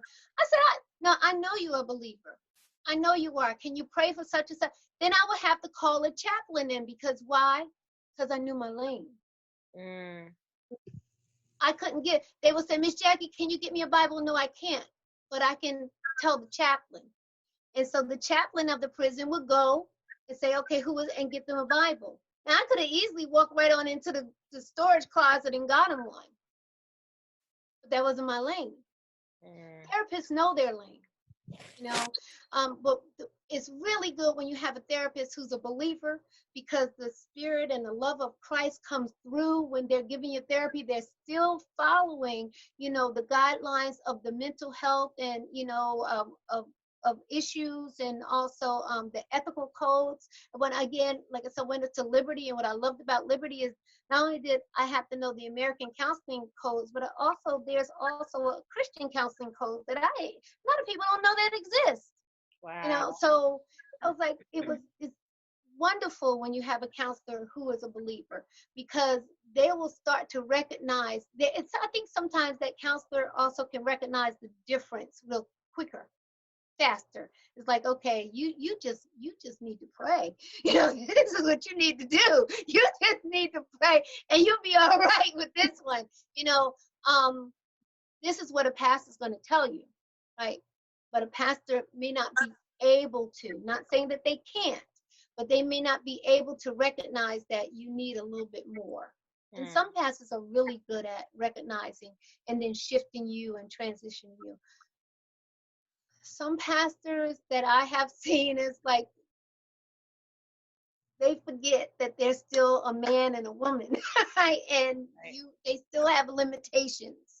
And those are the ones that I've seen fall. I've seen pastors fall because they're riding it. Like, put it like this: we're riding down a 4-lane highway. We're all going the same way.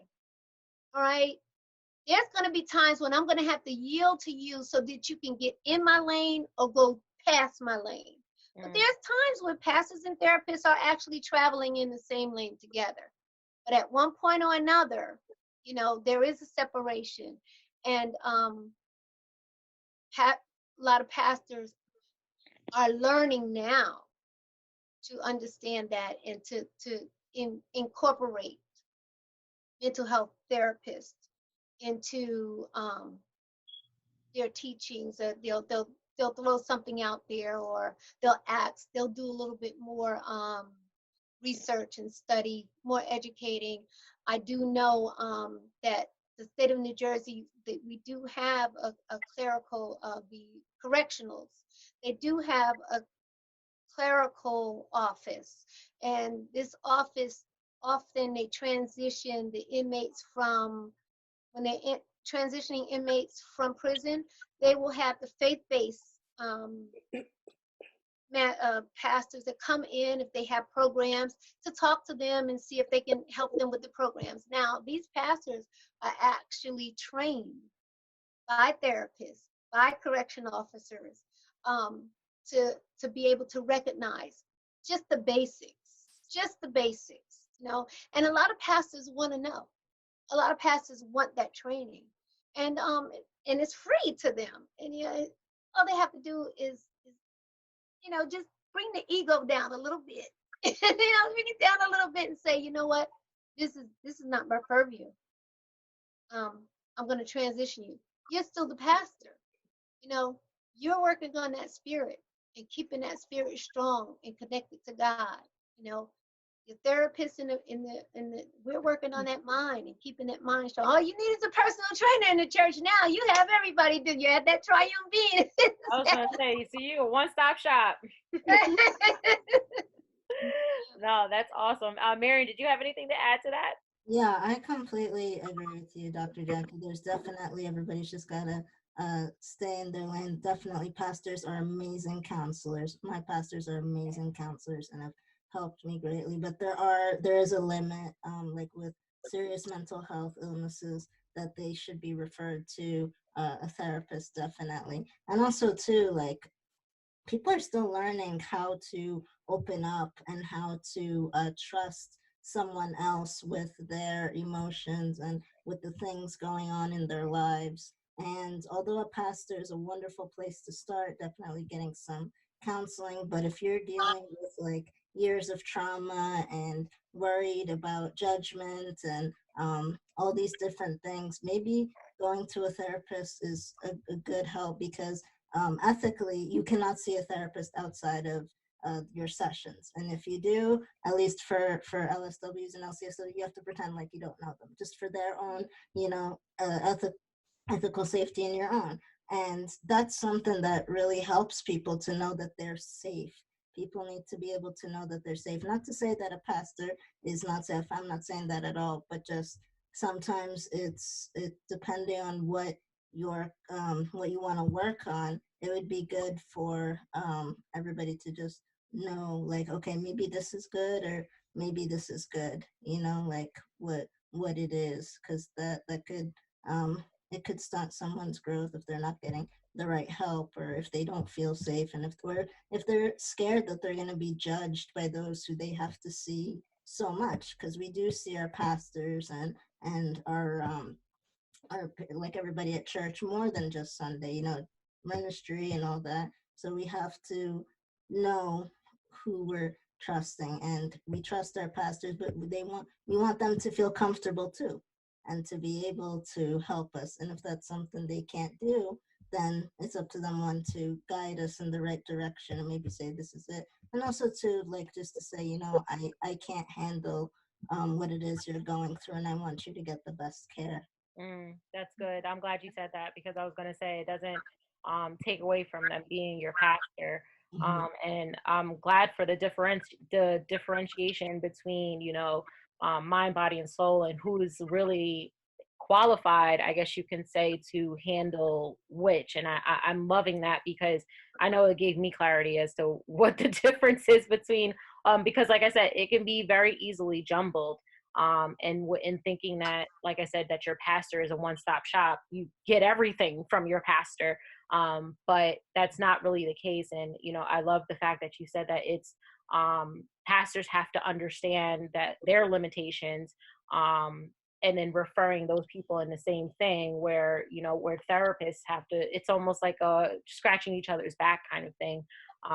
Where everybody knows their lane, understands it, and knows how to get that person the best possible care possible.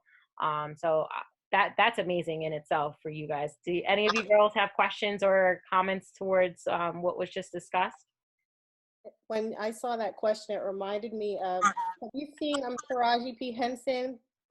She has this new thing out she's speaking about the stigma in African Americans and mental health. Yeah, I heard it. I remember, this always pops up on my Facebook, actually. And she's talking about, I have a quote here. She said, for generation, talking about African Americans, we've been told it's a weakness and to pray our problems away. And she was saying that, you know, that's not going to help you. You know, that's not going to help your, just help you deal with some of these things. You need to speak to somebody, you know. And before we had this discussion, like, I was trying to, like, piece that together in my mind, you know, coming from the Christian aspect of it. Of course, you're going to pray, you know, but if you have other issues also, there's another component that you're going to have to deal with as well, that, you know, you might need more. I don't know. Right. And I want to say, I want to add on to what you were saying about, you know, sending them to their pastors to get, it's the same thing, like where you were saying something about schizophrenia and that a pastor wouldn't understand that it was interpreted before that like you were possessed by a demon, and that you needed a whole reckoning, a whole exorcism. And people are praying something out of you that has nothing to do with the spiritual aspect. So now you have these people praying over you, acting like you have a whole demon inside of you, almost ostracizing you, and judging you based on your mental health illness. And that's, and when you said that, it was perfect, because it was like, you know, I'm glad, like I said, the differentiation of the lanes, because like I said, pastors were being used as one-stop shops, and it had no bearing as to what was going on. Like if you had, I'll use like a sexual addiction, you have a demon. Like you need to get that prayed. Like you need to get baptized. You need to get delivered. We need to call the elders in. They need to lay hands, instead of it being that something traumatic happened in your past that may have made you that way, or have you thinking that way. So that's where it came from, is because there's that many stigmas that were actually mental health illnesses, traumatic illnesses, that has changed people from the past, that has showed up, and that, you know, now that you're this spiritual being, people are saying, oh no, there's a whole demon. The devil is inside of you, child, you going to hell, like all of that. And, you know, and they would send people to their pastors to do these things. And unfortunately, it wasn't doing anything for these people. But also in defense of them, from the past, of what you're saying is so true. Minorities do not trust others. Hold on one minute. I don't know what that was. Hello? Is it done? Okay. Go ahead. I'm sorry. I don't know what just happened. Yeah, it was weird. Oh, well, minorities didn't trust doctors long ago. The only person that minorities could trust were the pastors. And the pastors had limited education. I mean, there are some pastors that didn't even know how to read, when they were pastoring. But the only thing, if you go way back in American history during slavery, the only thing that blacks were able to do free was to go to church. And you still was limited on how you went to church, but that's all they had.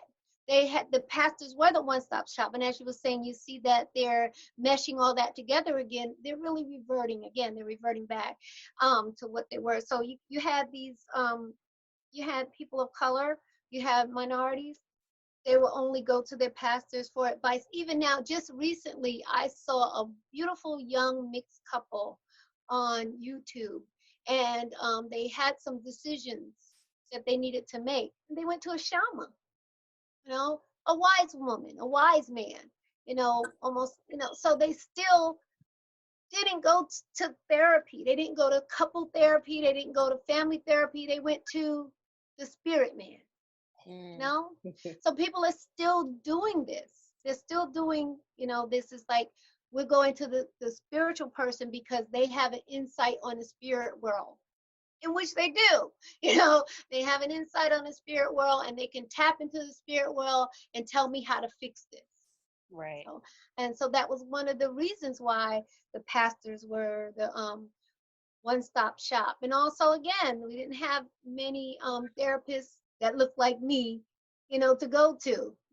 There was nobody out there that looked like me. Well, I need to go. My high school counselor, he didn't look like me. He told me what to do. He told my mother what to do.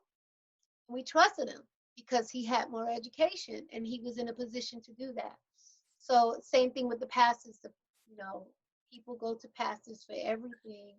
And I truly believe it. Just like you said, Marian, we have awesome pastors. There are a lot of awesome pastors out there who are absolutely fabulous counselors. The mother church that they came from, I actually went to a prayer fest up in Rockaway, and they had the licensed counselor do a group session with the whole congregation. That's amazing. And that was the pastor, he taught, we worshiped, we sang, and then they had the licensed counselor. He said, people got to get things out. And he got on the platform, and he did a group session, a therapy session. And the freedom that you saw come out of people that was never expected at a prayer fest.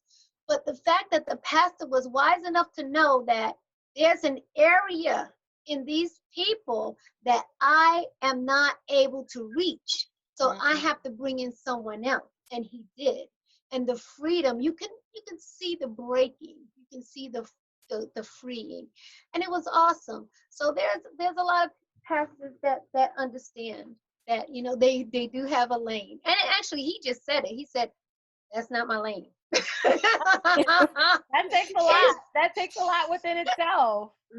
That takes a lot within itself. That is amazing, though. That's awesome. I love hearing things like that because I'm like, oh, that sounds so good. Can you imagine? Well, that I love that. I wanted to switch gears a little bit in regards to, but it still kind of ties in regards to, your pastor being like the lifeline kind of thing. It's the same thing, kind of the theory goes for a therapist. I feel like people kind of use their therapist like their lifeline. And they're a lifeline, but not like your life partner kind of line kind of thing. Like, you know what I mean? Like, you're always trying to strive to get better. And that's just us. That's just everybody as a people. You're always trying to strive to get better. But I feel like some people overuse their therapist. And that's where that thought came from. So can you guys expound upon that? Have you had somebody that, because it kind of reminds me of like Freaky Friday, with Lindsay Lohan's mom. What is her name? Why can't I remember her name? Jamie Lee Curtis. Jamie Lee Curtis. Yeah, and she had that guy that like called her like all hours of the day, all hours in the night. Like on her honeymoon, she has to take her phone because he needs to be able to reach her. It like reminded me of that, and I'm like, oh Lord, these therapists, I feel so bad sometimes because like you get patients like that, you know. But actually, that is one form of therapy for someone who has borderline personality disorder. Okay. For individuals who have borderline personality disorder, you have some therapists who are, I am trained in DBT, dialectic behavior therapy. And dialectic therapy, behavior therapy was developed for women with borderline personality disorders. People with borderline personality disorder don't know boundaries. They don't know. Gotcha. They don't know boundaries. And so that's where you probably say, I think you're just overworking your therapist. Therapists do, first of all, when you first start out with the therapist, they tell you the boundaries. These are the boundaries. A good therapist will tell you from your very first session, this is how I'm available. This is when I'm available. This is the way I'm available. That's it. You cross that line several times, and that therapist has the right to transition you over to another therapist. They have the right to do that. I don't think that you can really just wear out a therapist because that's what we love to do. Am I right, Marion? Yeah, definitely. We like to be there for you. We really do. It's a passion. It's a passion to see you do better, and to see that when I'm with someone, and even when I teach, and I see that you can see that aha moment in someone. And when you see it, it's almost like you want to just like, did you see it? Did you see what I just saw? Did you see? And they're looking at you, but no, did you see? And they don't see it, but it's like, it happened. No. But I think the only people that really can wear you out, and I think Miriam can agree with me if you've dealt with borderline personality disorders. Someone with a borderline personality disorder, they know no boundaries. And you have to learn how to deal with them. Most therapists don't want to deal with someone with a borderline person. If they find out someone says that, you'll see this look come on the therapist's face, like, oh, and then that's when they become the therapist for each other. Like, you need to talk. You want to talk? You tell them, I have a client who's borderline personality, and then the other person will say, oh, you want to talk? You need to speak to me. So am I right, Miriam? Yeah. Oh yeah. Yeah.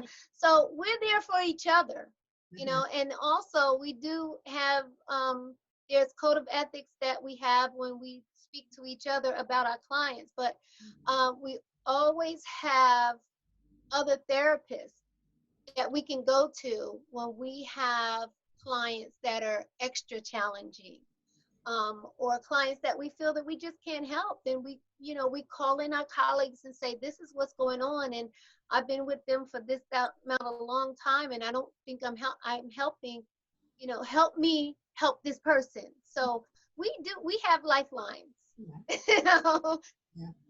We're one another's lifelines. Yeah.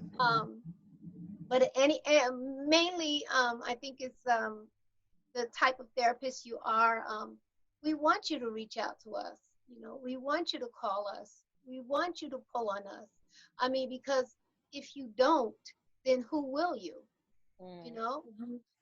That's that's what we're there for. Again, if your eye is hurting, if your foot is broke, you're not going to the eye doctor. You're going to go to the orthopedic doctor, and he wants you to come in here. What do you look like going into the eye doctor limping, saying my foot hurts? He's going, okay, put it up. But we have a circle of colleagues that hold us accountable. We do supervision. We have people that we reach out as supervisors, especially when you have your license or when you're studying for your license, you have to have someone that you can sit with once a week, twice a month, and saying, okay, these are the cases that I'm dealing with. And you go over your cases with that person, and you tell them what's easy and what's hard. And by the time you you get back to that challenging individual, you've released. Right. You've released. That's amazing. That's awesome. There is a safe boundary between self-care for the therapist and like making boundaries and the client still really wanting to work with you. Not because you set those boundaries means the client's going to be like, well, you're unreliable, you can't really help me, you can't do this, you can't do that. You know, I'm a in-home therapist, so what I use is my cell phone. I don't have an office, and they'll call me all day, all night, and I don't pick up. Even, I'll be honest, even if I can, I don't, because I want to teach them the boundaries and to be able to write down their problems, be able to self-care themselves, and then to be able to come to me. And when they come to me, I have the freedom at my job now to give them almost not all the time that they need, but a little bit extra here and there. Yeah. And they don't get upset when I don't pick up every other day of the week, because then I'm able to, by creating that boundary, to give them all of my attention, all of my care at that time that's designated for them. And then we're able to hash out a lot more rather than them calling every day, me picking up every day, and kind of enabling them to have like to focus on more of their problems. But you're also teaching them how to self-care. You know, a lot of the time social workers and therapists and everybody's posting mental health stuff, they're saying that to themselves too, and we all need to be practicing that. So like Dr. Jackie said, clients can't wear us out, and we have to continue to take care of ourselves for that to happen. But you know, you're right, Jess. There is a high turnover rate, unfortunately, amongst therapists, amongst social workers, amongst those. And if you find the right boundary and you take care of yourself while taking care of the client correctly, you'll be fine. Yeah. That's amazing. Do any of you ladies have any questions? No, you all been quiet. It's like soaking it in. It's like, oh, what are you taking it all in? Right. Yeah, just taking it all in. You guys hit so much. It was very eye opening. All right. So I want to transition a little bit further back before we go into the last part. We were discussing like the topics list, and postpartum depression had came up from Dr. Jackie, and I was like, I don't know why I forgot about this, because I know after I had my daughter and they were asking me those annoying questions after I just pushed out a whole baby. I don't know if they did that to you, Amber, but I was annoyed. To be honest, I don't remember them asking me anything. They did for me, and I'm just like answering the question. I'm like, well, you keep asking me the same questions over and over again. Yeah, I am going to get upset. I'm just saying. My child's not latching on. My child's screaming. I'm a new mom. Like, you keep doing this. I'm sleep deprived. I am going to be upset, and I am going to have an attitude. So keep asking me these questions, and I am going to, you know what I mean? But anyway, outside of that, postpartum depression amongst minority women is very big. And it is now, before where you were saying it was a silent thing, like, my mom had 5 kids, she dealt with it, you should learn how to deal with it, or you should know how to deal with it, or, oh, you only got 1 kid versus the person has 3, like, oh, that's nothing, that's light work. Like, you know what I mean? So I know you wanted to touch on that subject, and I feel like now it's becoming another thing that has been being put to the light, of how many women it has infected, and how many women that have been famous that has had it, and nobody ever knew that. So I wanted you guys to expound upon that as well, like, how postpartum depression amongst minority women has become a thing now. Yeah. It always was a thing. It's just that we didn't know that's what it was. Depending on how you grew up. Postpartum depression is real. It's always been real. It was real with our parents, grandparents, great-grandparents, everyone. It's just that we didn't know what it was. A few years ago, or the past 5 years ago, you've been finding a lot of black babies in trash bags, in trash cans, and abandoned, because first of all, these young mothers were having probably some form of depression or mental illness prior to pregnancy. Or I mean, I have to share my own personal story. I got pregnant at 16. I had my son at 17, and the whole time I was pregnant, my mother, I was the disgrace. I was the black sheep. I was disgracing everyone. I was embarrassing.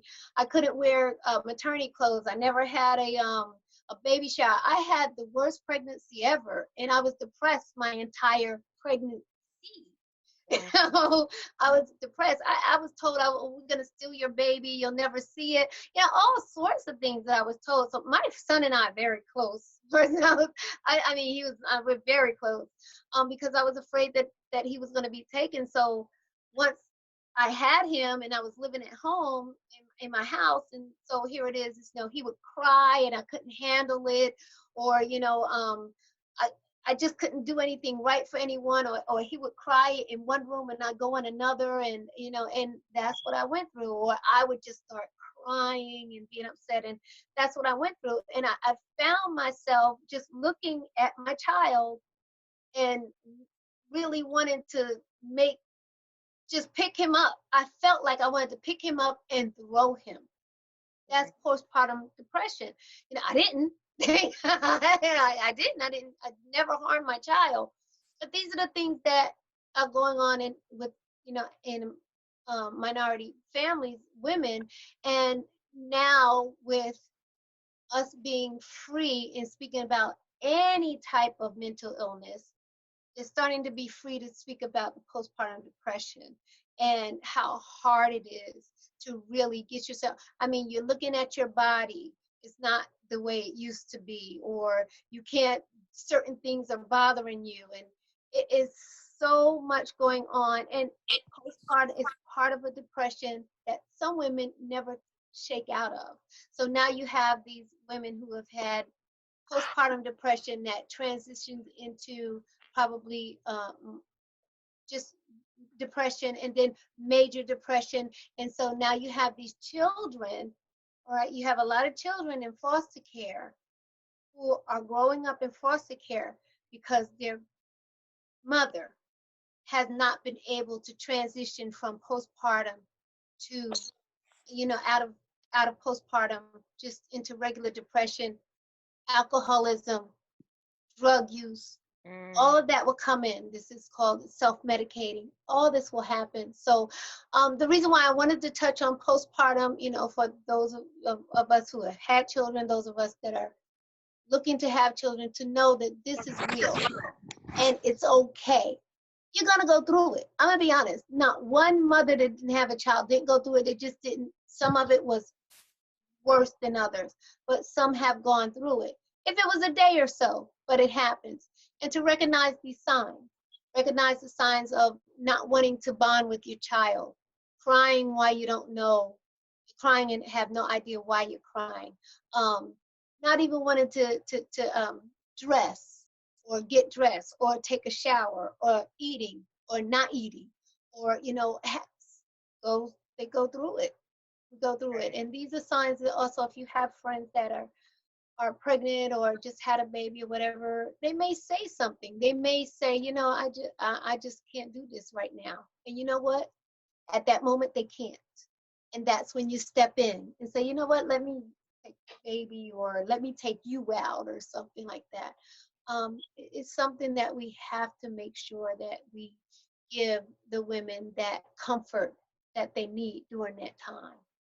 Sometimes it doesn't last that long, but I definitely wanted to touch on that because it's a real thing. It's not going away. Yeah, I feel as long as we have babies, it's not going away. I hear you. Just to know what it is. I feel like it's like one of those things where it's like, suck it up, like stop being a baby. You got a whole human being that you need to take care of. Because like now that you were describing that, I'm sitting here like, I definitely had one of those dates where I was frustrated one night because Liv wasn't latching properly, and I'm like, I can't feed her. Like, I don't know what's happening. Like, I'm upset. And then I had another night where like she just kept waking up, and I was so tired. I just started crying, and I'm like, it's 4 o'clock in the morning. I don't have the strength to feed her.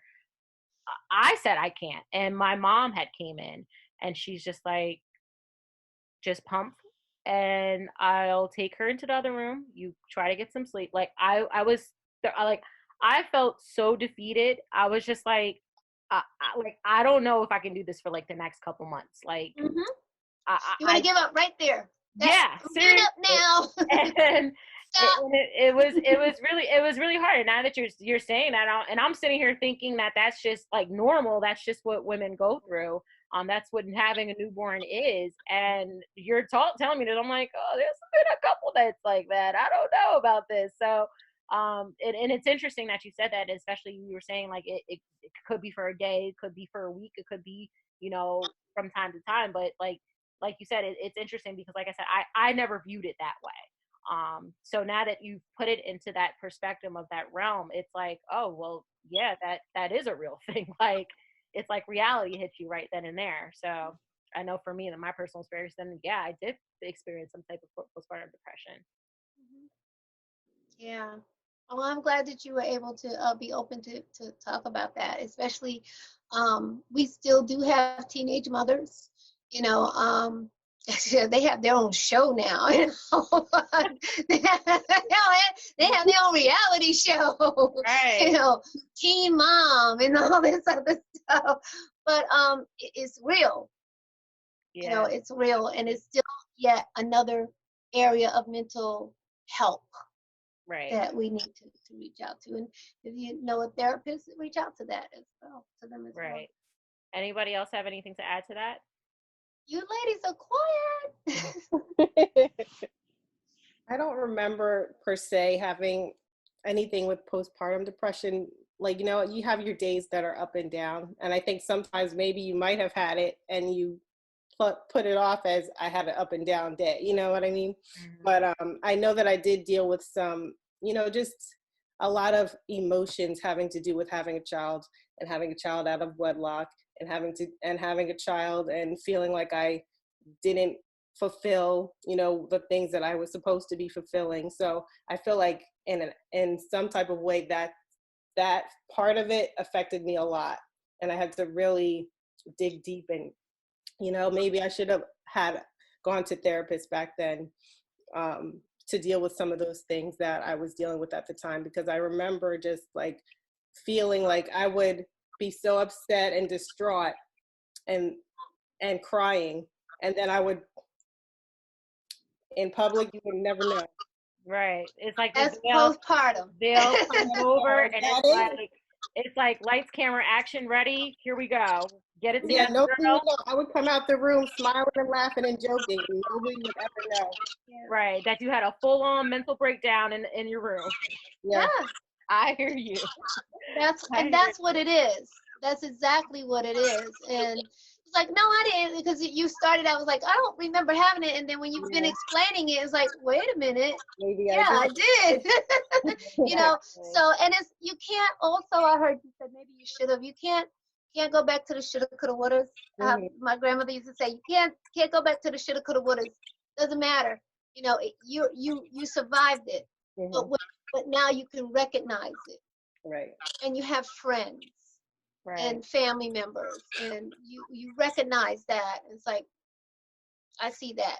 Or if you don't see it, check on them, and be honest with me. My I had a girlfriend that had a baby at 40, and she had postpartum depression as soon as she gave birth. We finally went to the room, and everyone was holding a baby. She did not hold her baby. She would not hold that baby. And awesome woman of God. So I picked up the baby and I held the baby. And I looked at her, and her knowing that I was a therapist, she leaned down, she said, I'm scared of her. Mm. I said, well, she said, I'm scared of her. She said, I can't hold her. I'm scared of her. So I held the baby, you know, and of course I prayed. I walked around and everyone left the room. And then I looked at her and I said, are you ready to meet your daughter? Her daughter was alive for maybe 8 hours before she touched her. She would not touch her. Wow. She would not touch her. Cool. So that's postpartum. I mean, she had it instantly. And she finally, and when I put her daughter on her chest, she had a C-section also. So when I put her daughter on her chest, she said, don't leave and don't let her go. So here it is, her baby's on the chest. I'm holding the baby on her chest like this. She's looking at the baby. I was like, are you ready? And when she said she was ready for me to let go, that's when I let go. That's when she began to bond with her child. But for the first few hours of the child, giving birth, she had postpartum depression. I was really afraid to touch the baby. Now, is that something that you can prevent?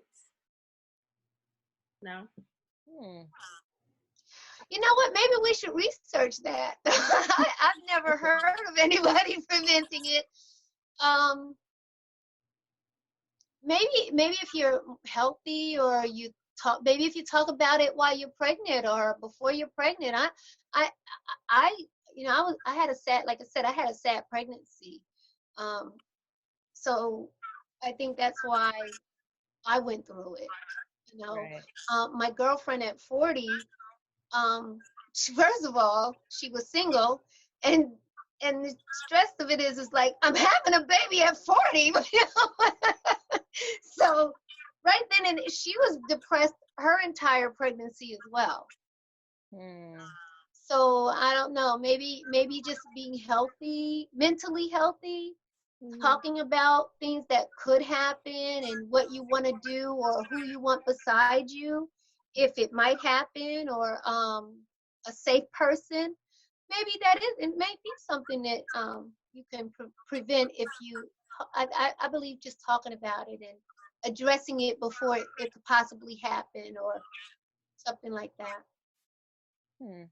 That's definitely worth researching, Joy. Yes.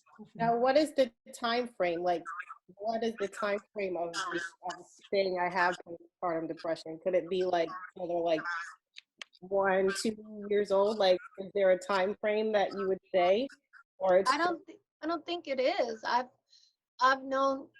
heard of women having postpartum for like the child's first year, and then they had to take psychotropic medications for depression.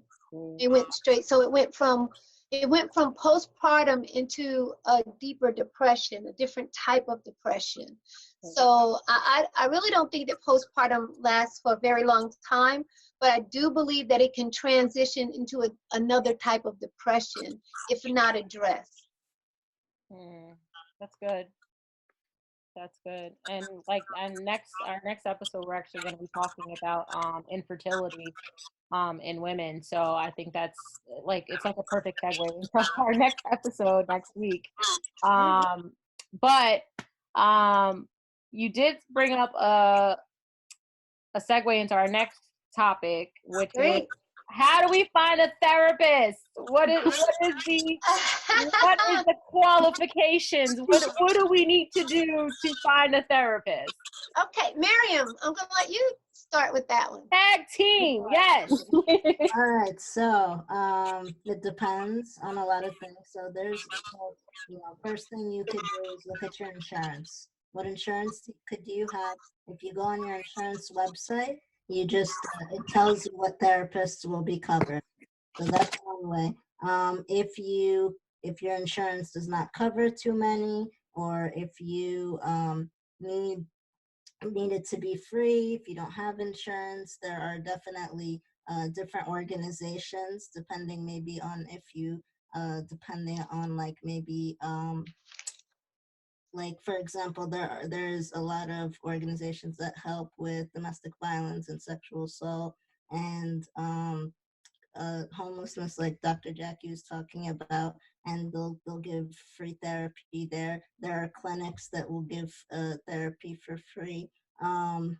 There are there's even a lot of telehealth before even this even started, the pandemic started. There's a lot of telehealth, a popular websites called like better what's it called, better help or better that's Better Health. Yeah, I was thinking about signing up with them.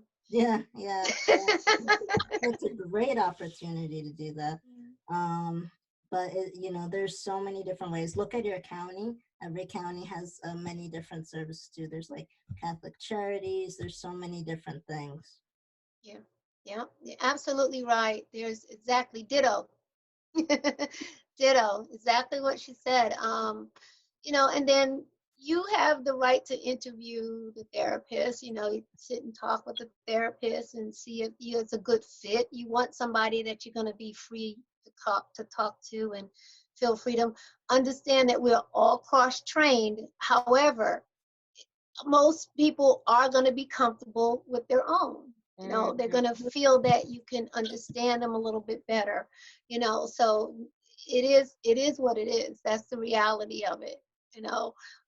But all therapists are cross-cultural trained. I don't know about you, Marion, but I know that I had to do a lot of cultural immersion classes where you had to go and be a part of a different culture so you can understand what's important to them versus what's important to you. But I sent you a list of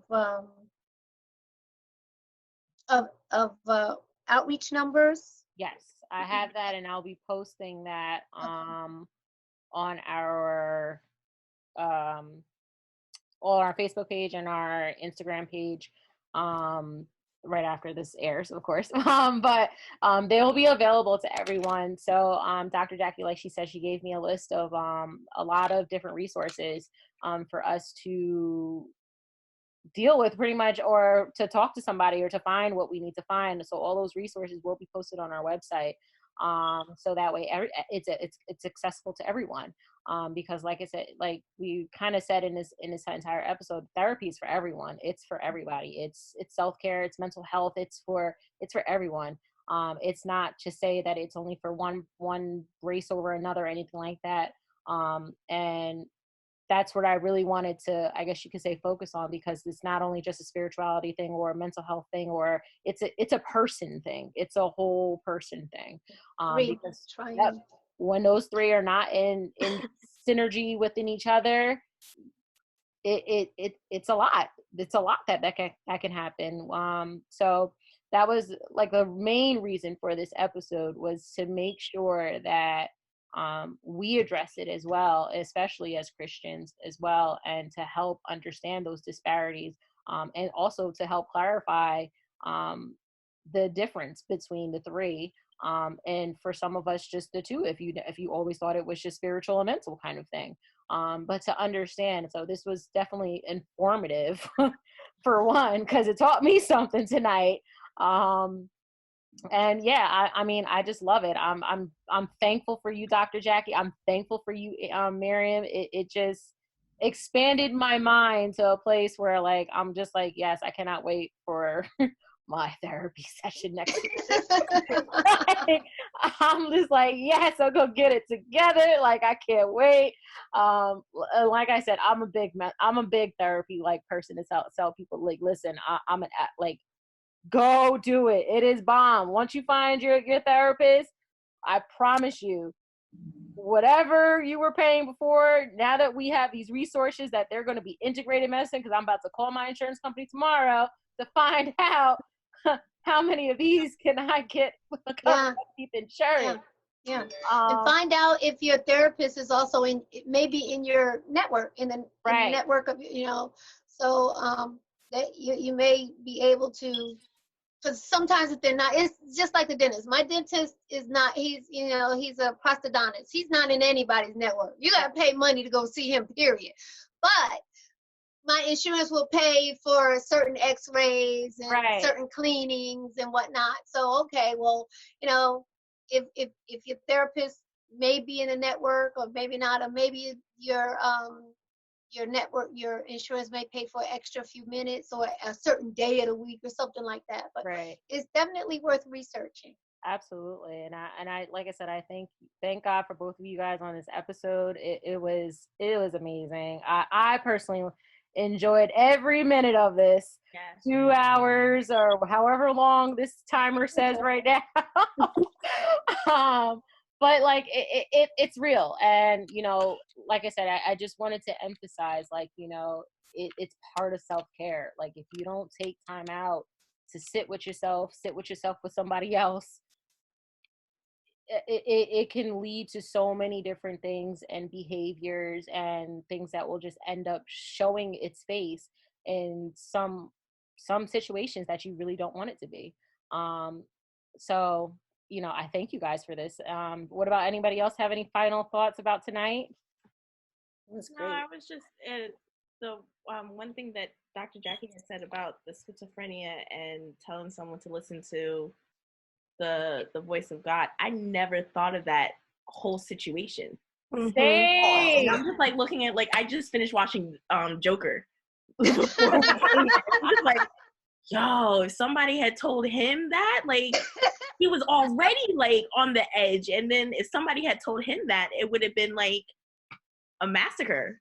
Set you off. That's real, because like I thought the same thing, Joy, and I was like, can you imagine, like, if you were to say that and you had no knowledge, like, and even as like intercessors, when we're up there praying for people and we tell somebody, like, now that makes me a little bit more aware now, like, as a leader and is as a youth teacher, an intercessor, like, as I'm praying for people and laying hands on people, like, these are things now that are going to run through my head as well, because like you said, I wasn't thinking about that. If I'm sitting here like, well, why don't you listen to, like, you know what I mean? But then not realizing, like, what I'm saying could possibly harm somebody. Because they can't distinguish who the voice of God is and who the voice that's already telling them to do something. And now I'm doing more damage than good that I think that I'm doing.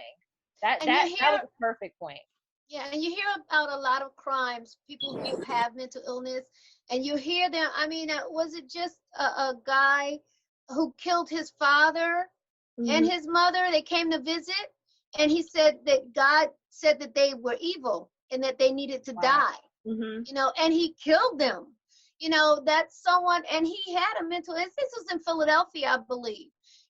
So you have to be careful of how if you start to see or suspect, I can't say see, but if you start to suspect that someone may have a mental illness that heavy, you really might want to, just like you said, as an intercessor, and when you're praying for someone, to be careful. I mean, that's the one thing that I definitely feel that pastors should know. Just please be very careful how you tell someone to listen to another voice when they're listening.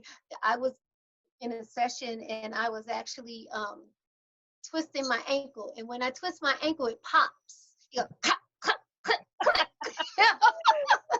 And you can hear it go click, click, click, click. So I'm sitting across this consumer, he's talking to me, and I'm going click, click. He went, oh no.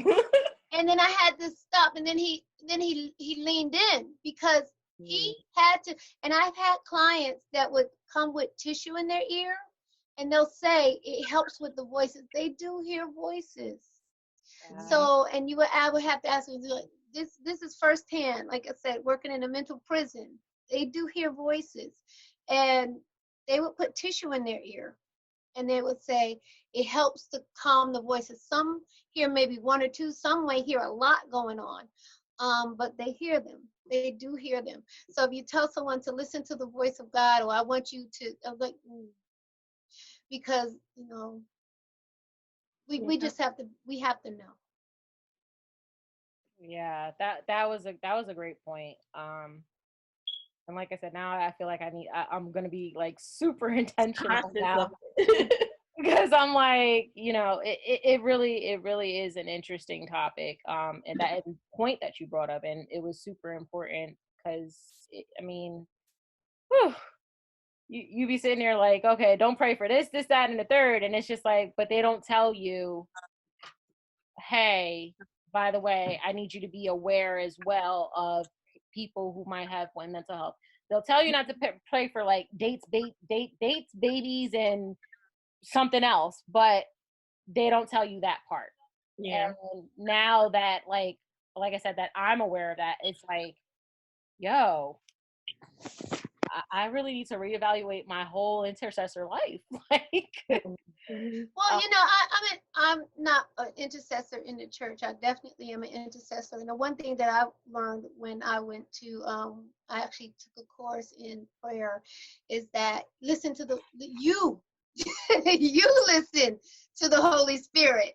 Right. When somebody comes in front of you first, before you open your mouth, because the Holy Spirit will speak for you. And there's no danger in what's being said when the Holy Spirit is in total control. Absolutely. Anyone else have any closing remarks, takeaways, comments? No? I'm going to say no tomorrow morning at 9 a.m. Noelle's sitting here going through a whole conversation in her head. That's why she looked like that. She counting down the hours. She's like, I'm going to say no. Be like, Noelle, can you? Nope. Nope. Nope. Noelle, what kind of day are we going to have tomorrow? Nope. Right. Right. Oh, well, that's awesome. But I hope that you set up some healthy boundaries. Yes. I'm going to have to write them down. It was an awesome episode. I really enjoyed every moment, and I definitely was very happy to hear everything that Miriam and Dr. Jackie shared this evening. You guys, this was like free game, seriously. Right, a whole free therapy session. Mm-hmm. Right. This was amazing. Thank you both.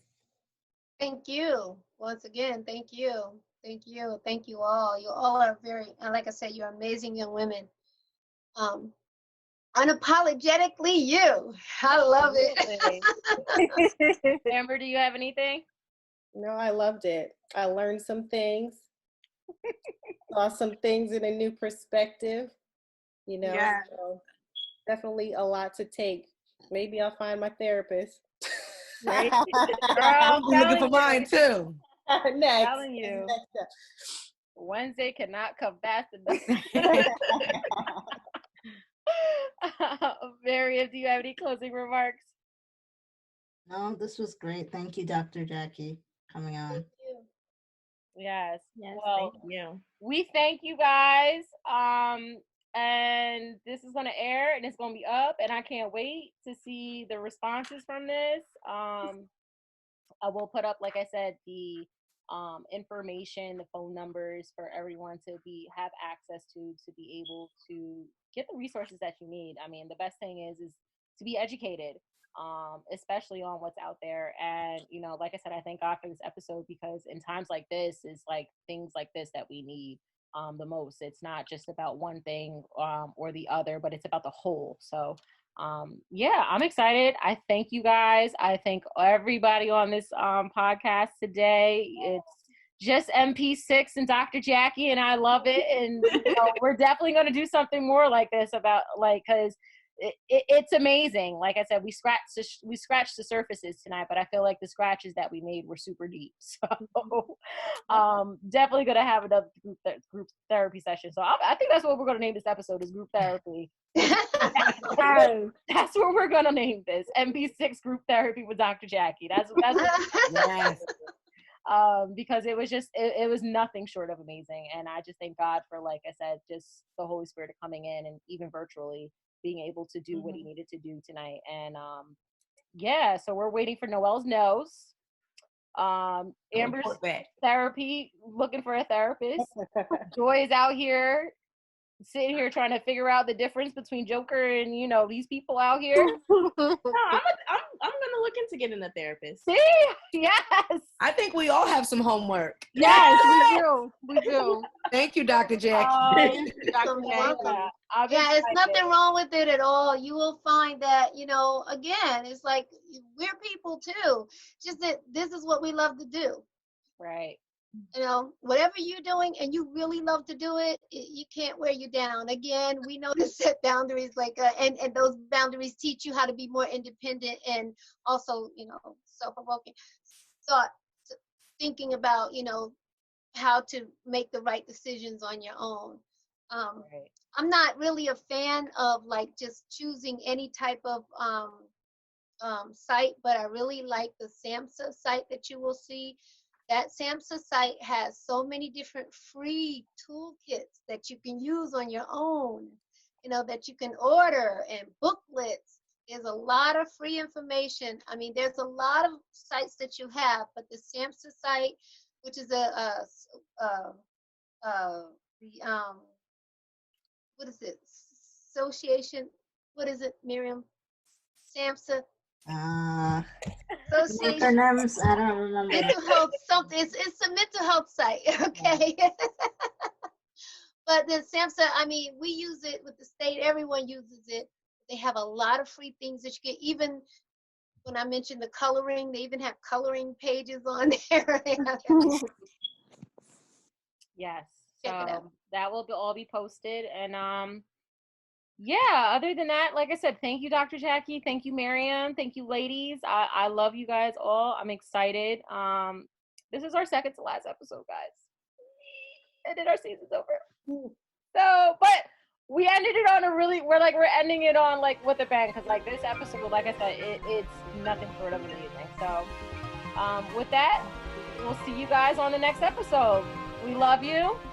Bye.